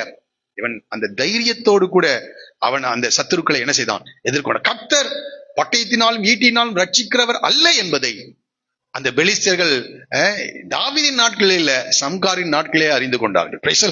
தாவீது சொன்ன பட்டயத்தினால், நான் நினைக்கிற தாவீது சொன்னது கூட இந்த சம்காரை வைத்து கூட சொல்லிருக்கலாம். அடுத்தது சிம்சோனை வைத்து கூட சொல்லிக்கலாம், பட்டயத்தினாலும் ஈட்டினாலும் தேவன் ரட்சிக்கிறவர் அல்ல என்று சொல்லி. அதற்கு முன்பதாகவே சிம்சோனை இந்த சம்காரையும் தேவன் பயன்படுத்தினார். என்னை கேட்கிறார், எது இருக்குதோ இல்லையோ, கர்த்தர் இருக்கிறாரா வாழ்க்கையில? கர்த்தருடைய வார்த்தை இருக்கிறதா? கர்த்தருடைய அபிஷேகம் இருக்கிறதா? கர்த்தர் கொடுத்த தைரியம் இருக்கிறதா? அதுதான் ரொம்ப மிக முக்கியம். கர்த்தருடைய வார்த்தை, கர்த்தருடைய அபிஷேகம். 3வது சொல்கிறேன், ஆண்டவர் நமக்கு கொடுக்கிற தைரியம், கரேஜ். அது இல்லைன்னா ஒன்னும் செய்ய முடியாது. எலியா ஓடினது போலதான் நம்ம அந்த சமாரியாவின் பட்டணத்திலிருந்து ஓடி விடுவோம். ஆனால் தைரியம் இருக்கும் என்றால் நிச்சயமாக உங்கள் கையில் இருக்கின்ற காரியத்தை கர்த்தர் ஒரு பெரிய ஆயுதமாக கர்த்தர் மாற்றுவார். 600 பேரை ஒரே நேரத்தில் ஒரே இடத்தில் இந்த சம்கார் எதிர்கொண்டு இஸ்ரவேலை அவனும் என்ன செய்தான்? அதான் சொல்ற, அவனும் என்ன செய்தானா? இஸ்ரவேலை ரட்சித்தான். ஆகவே இன்றைக்கு நமக்கு தேவை பரிசுத்தாவின் அபிஷேகமும் தேவனுடைய வார்த்தையும் தைரியமும். இந்த காலைவேளை கர்த்தர் உன்னை நிரப்ப அவர் விருப்பம் கொண்டிருக்கிறார். மாம்சமான யாவர் மேலும் என்னுடைய ஆவியை என்ன செய்வேன்? ஊற்றுவேன். இந்த காலைவேளை இந்த வார்த்தைகளை கேட்க ஒவ்வொருவரும் ஆவினாலே நிறைந்திருங்க. எபேசியர் 5வது அதிகாரத்துல துன்மார்க்கத்துக்கு ஏதுவான வெறி கொள்ளாமல் என்று சொல்லப்பட்டது. துன்மார்க்கத்துக்கு ஏதுவான அந்த வெறி எல்லாத்தையும் விட்டுருவோம். பரிசுத்த ஆவியினால் என்ன செய்வோம்? நிறைந்திருப்போம். மாபெரும் கிரியைகள் நடக்கும். மாபெரும் கிரியைகள். சிறு பிள்ளைகள், வாலிபர்கள், பெரியவர்கள் எல்லாரும் நாம எழுந்து நின்று சில நிமிடங்கள் நாம் ஜெபிக்க போகிறோம். ஆண்டவரே, என்னை உம்முடைய ஆவியினால் நிரப்பும். நீங்க கேட்டீங்கன்னா, தாகமுள்ளவன் மேல் தான் தண்ணீரை ஊற்றுவாராம். வறண்ட நிலத்தின் மேல் ஆறுகளை நான் ஓட பண்ணுவேன் என்று சொல்லுகிறார். நீங்க கேட்டீங்கன்னா கர்த்தர் இந்த காலை வேளை உன்னை நிரப்ப வல்லவராய் இருக்கிறார். என்றைக்கோ நிரப்புனதல்ல, இன்னைக்கு நிரப்ப வல்லவராய் இருக்கிறார். Praise the Lord. ஹல்லேலூயா. நீ இன்றைக்கு பரிசுத்த ஆவியில் நிரம்பி இருக்கிறாயா? இல்லைன்னா இன்னும் நீங்களும் கூட கர்த்தர் இடத்துல கேளுங்க. கொஞ்ச நேரம் நாம எல்லாரும் ஆண்டவரை நோக்கி ஜெபிக்க போகிறோம். இப்படி ஆவியானவரால் நிரப்பப்பட்டிருக்கும் போதே நான் சொல்ல விரும்புகிற காரியம், நான் தேவனுடைய வார்த்தை உண்டாகும். Price the Lord. தேவனுடைய வார்த்தை உனக்கு வெளிப்படும். ஹல்லேலூயா. அதை நிறைவேற்ற தேவன் உனக்கு தைரியத்தை கொடுப்பார். ஆமா, பூமியில அதிபதிகள் இருக்கலாம், ராஜாக்கள் இருக்கலாம், உயர்ந்த மனிதர்கள் இருக்கலாம், உயர்ந்த பதவிகளிலே பொறுப்புகளிலே அநேகர் காணப்படலாம். ஆனா உன் மேல அபிஷேகம் இருந்தா, உன் மேல தேவனுடைய வார்த்தை இருந்தா, இந்த வார்த்தையை நிறைவேற்ற தேவனுடைய தைரியம் உனக்கு கொடுத்திருப்பார் என்றால் எல்லாவற்றையும் தேவன் சூழ்நிலையை தலைகீழாய் மாற்றுவார். காலேபை குறித்து நான் சொன்னேன். அவன் நல்ல ஒரு குடும்பத்துல அவன் இருந்தான். தேவனை உத்தமமாய் பின்பற்றின வேறே ஆவியை பெற்ற காலேபின் குடும்பத்தை கர்த்தர் அவனுக்கு கொடுத்திருந்தார். இந்த காலேபில் உனக்கு ஒரு நல்ல சபையை கர்த்தர் கொடுத்திருக்கிறார். இதை தயவு செய்து அற்பமா நினைக்காதீங்க. பிரைஸ். நல்ல குடும்பத்தை கர்த்தர் கொடுத்திருக்கிறார். ஹல்லேலூயா. நல்ல தேவனுடைய வார்த்தைகளை கர்த்தர் கொடுத்து கொண்டு வருகிறார். Price the Lord. உன்னை மாற்றும்படி தேவன் விரும்புகிறார். அநேகருக்கு ஆசீர்வாதமாய் தேவன் உன்னை மாற்றும்படி, உன் குடும்பத்துக்கு ஃபர்ஸ்ட் ஆசீர்வாதமா கர்த்தர் உன்னை மாற்றும்படி, உன் பெற்றோருக்கு, உன் உறவுகளுக்கு கர்த்தர் உன்னை ஆசீர்வாதமாய் மாற்ற விரும்புகிறார். எல்லாரும் கரங்களை வைத்து ஆண்டவரே என்னை ஒப்பு கொடுக்கிறேன்னு சொல்லுங்க. ஹல்லேலூயா. என் சமுதாயத்தை, உன் சமுதாயத்துக்கு கர்த்தர் மாற்றுவார். Price the Lord. இந்த பட்டணத்துக்கு கர்த்தர் உன்னை ஆசீர்வாதமாய் மாற்றுவார். இந்த சபைக்கு கூட கர்த்தர் உன்னை ஆசீர்வாதமாய் மாற்ற முடியும். Praise the Lord. அதுக்கு ஆண்டவர் பெரிய காரியத்தை கேட்கலப்பா. Price the Lord. இலவசமாய் அவன் நம்முடைய ஆவியினால் நிரப்புகிற தேவனா இருக்கிறார். இந்த கால் உன்னை நிரப்பும்படி விரும்புகிற ஆண்டவரை பார்த்து கேளுங்க. ஆண்டவரே என்னை நிரப்புங்க என்று கேளுங்க. ஹல்லேலூயா. உடைய வார்த்தையை எனக்கு தாங்க ஆண்டவரே. ஹல்லேலூயா. உடைய வார்த்தையை நான் பெற்றுக்கொள்ளும்படி விரும்புகிறேன். ஹல்லேலூயா. எனக்கு தைரியத்தை தாங்க. அநேக நேரங்கள்ல தைரியமற்றதினால் காரியங்களை செயல்படுத்தாமல் போய்விடுகிறோம். கர்த்தர் இந்த காலையில் உன்னோடு கூட பேசி கொண்டிருக்கிறார். ஹல்லேலூயா. எல்லாரும் கரங்களை உயர்த்தி என்னை நிரப்புங்கன்னு கேளுங்க. ஆண்டவரை பார்த்து கர்த்தர் உன்னை நிரப்ப வல்லமையுடைய தேவன். இந்த நேரத்திலே எப்பொழுது கர்த்தர் உன்னை நிரப்ப முடியும்? Praise the Lord. ஹல்லேலூயா. இந்த நேரத்தில் கர்த்தர் உன்னை உயிர்ப்பிக்க முடியும். ஹல்லேலூயா. வானம் திறந்திருக்கிறது. Price the Lord. ஹல்லேலூயா. இன்றைக்கு இயேசு ஜெபம் பண்ணும்போது பரிசுத்த ஆவியானவர் புறாவை போல ரூபம் கொண்டு அவர் மேல் இறங்கினதை எல்லா ஜனங்களும் கண்டார்கள். ஹல்லேலூயா. இன்றைக்கும் அதே கிரியை கர்த்தரால் செய்ய முடியும். ஹல்லேலூயா. பரலோகம் நமக்காக திறந்திருக்கிறது. ஹல்லேலூயா. நீங்கள் காத்திருந்து ஜெபிப்பீர்கள் என்றால் கர்த்தர் தமது வல்லமையை உன்மேல் ஊற்றுவார். எல்லாரும் கரங்களை உயர்த்தி பிரைஸ் தி லார்ட். ஹல்லேலூயா. ஹல்லேலூயா. ஆண்டவரே இந்த காலை வேளையிலே எங்களை அர்ப்பணிக்கிறோம் ஐயா. ஹல்லேலூயா. இந்த ஒத்துணியலை போல, ஹல்லேலூயா, இந்த ஏகூத்தை போல, இந்த சம்காரை போல, ஹல்லேலூயா, ஹல்லேலூயா, எங்களை சுற்றிலும் இருக்கிற ஜனங்களுக்கு மத்தியமாக எரிந்து பிரகாசிக்கும்படி விரும்புகிறோம். ஹல்லேலூயா. தேவனுடைய ஜனத்துக்கு ரட்சிப்பை கொண்டு வரும்படி விரும்புகிறோம். ஹல்லேலூயா. ஹல்லேலூயா. என்னை அபிஷேகியும் ஆண்டவர். எல்லாரும் அவங்கவங்க கேட்போமா? என்னை இன்னும் புதிய எண்ணெயினால் அபிஷேகிப்பீராக, புதிய வல்லமையினால் என்னை அபிஷேகிப்பீராக, புதிய கிருபைகளினால் என்னை அபிஷேகிப்பீராக. எல்லாரும் கேளுங்க. தாகத்தோடு கேளுங்க, வாஞ்சியோடு கேளுங்க. நீங்க கேட்கறத பார்த்தாலே கஷ்டமா இருக்குது. ஹல்லேலூயா. கர்த்தரை பார்த்து கேளுங்க. ஆண்டவரே என்னை நிரப்புங்கப்பா. ஹல்லேலூயா. என்னை நிரப்புங்க. ஹல்லேலூயா. ஹல்லேலூயா. அவர் நிரப்புகிற தேவனாய் இருக்கிறார். ஹல்லேலூயா. பிள்ளாதவர்களாகி நீங்கள் உங்கள் பிள்ளைகளுக்கு நல்ல ஈவுகளை கொடுக்க அறிந்திருக்கும் போது பரலோகத்தில் இருக்கிற உங்கள் பிதா தம்மிடத்தில் வேண்டிக் கொள்கிறவர்களுக்கு பரிசுத்த ஆவியை அருளுவது அதிக நிச்சயம் என்று சொல்லியிருக்கிறார். ஹல்லேலூயா. ரகன சந்தரதியானமா ஊராபா கத்தனா மைமலா சந்தரதியானமா. ஹல்லேலூயா. ஹல்லேலூயா. இயேசுவா, இந்த காலை வேளையிலே வாஞ்சியோடு தாகத்தோடு ஆண்டவரே நிற்கிற ஒவ்வொருவருக்கும் ஹல்லேலூயா உம்முடைய ஆவியினால் ஆண்டவரே அவளை நிரப்பும்படியாய் ஜெபிக்கிறேன் ஐயா. ஹல்லேலூயா. ஹல்லேலூயா. ஆண்டவரை பார்த்து கேளுங்க. ஆண்டவரே என் நாவை தொடுவீராக. ஹல்லேலூயா. என் பாத்திரத்தை உம்முடைய ஆவியினால் வல்லமையினால் நிரப்புவீராக ஆண்டவரே. ஹல்லேலூயா. உண்மையாய் நான் நிரப்பப்படும்படி விரும்புகிறேன் ஆண்டவரே. ஹல்லேலூயா. தேவனுடைய ஆவியினால் ஆண்டவரே ஆளுகை செய்யப்படும்படி விரும்புகிறேன். ஹல்லேலூயா. ஆண்டவரே பரிசுத்த ஆவியினால் எங்களை நிரப்புவீராக. ஹல்லேலூயா. ஹல்லேலூயா. ஹல்லேலூயா. ஹல்லேலூயா. ஹல்லேலூயா. ஆண்டவரே வானம் திறக்கப்படுவதாக. ஹல்லேலூயா. ஆண்டவர் இயேசு ஜெபித்த போது ஆண்டவரே பரலோகத்திலிருந்து ஆவியானவர் இறங்கினது போலவே இந்த வேளையார யாரெல்லாம் ஜெபிக்கிறார்களோ அவர்கள் மேல் உம்முடைய வல்லமை, உம்முடைய அக்கினி, உம்முடைய அபிஷேகம் இறங்குவதாக, இறங்குவதாக, இறங்குவதாக, இறங்குவதாக. அவரை நோக்கி கூப்பிடுங்கள், கர்த்தர் நிரப்புவார். ஹல்லேலூயா, ஹல்லேலூயா, ஹல்லேலூயா, ஹல்லேலூயா. இயேசுவா இறங்குங்க ஆண்டவரே. பரலோகம் திறக்கப்படட்டும் இந்த காலை வேளையிலே. தேவனுடைய வார்த்தை வெளிப்படட்டும் ஆண்டவரே. ஹல்லேலூயா, ஹல்லேலூயா. பரிசுத்த ஆவியினால் பலனடைந்து என்று நாங்கள் படிக்கிறோம் ஆண்டவரே. சம்காரை போல தேவ பலத்தினால் நிரப்பப்பட்டு தேவனுடைய வார்த்தையை நிறைவேற்றுகிறவர்களாய் மாற்றுங்க இந்த காலை உள்ள. இறங்குங்க ஆண்டவரே, இறங்குங்க. ஹல்லேலூயா. வாருமையா போதகரே, வாருமையா போதகரே, வற்றாத ஜீவ நதியாக, வற்றாத ஜீவ நதியாக.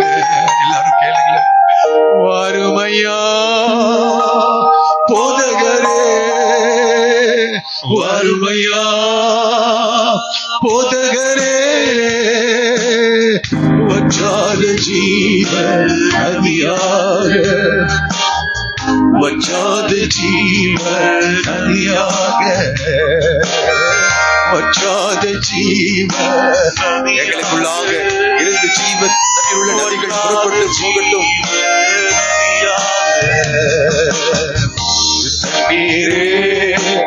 ஆவியானவரே, வற்றாத நதியாக வாரும் போதகரே, ஜீவ தண்ணீரே, ஆவியானவரே, வற்றாத நதியாக வாரும் போதகரே, ஜீவ தண்ணீரே, ஆவியானவரே, வற்றாத நதியாக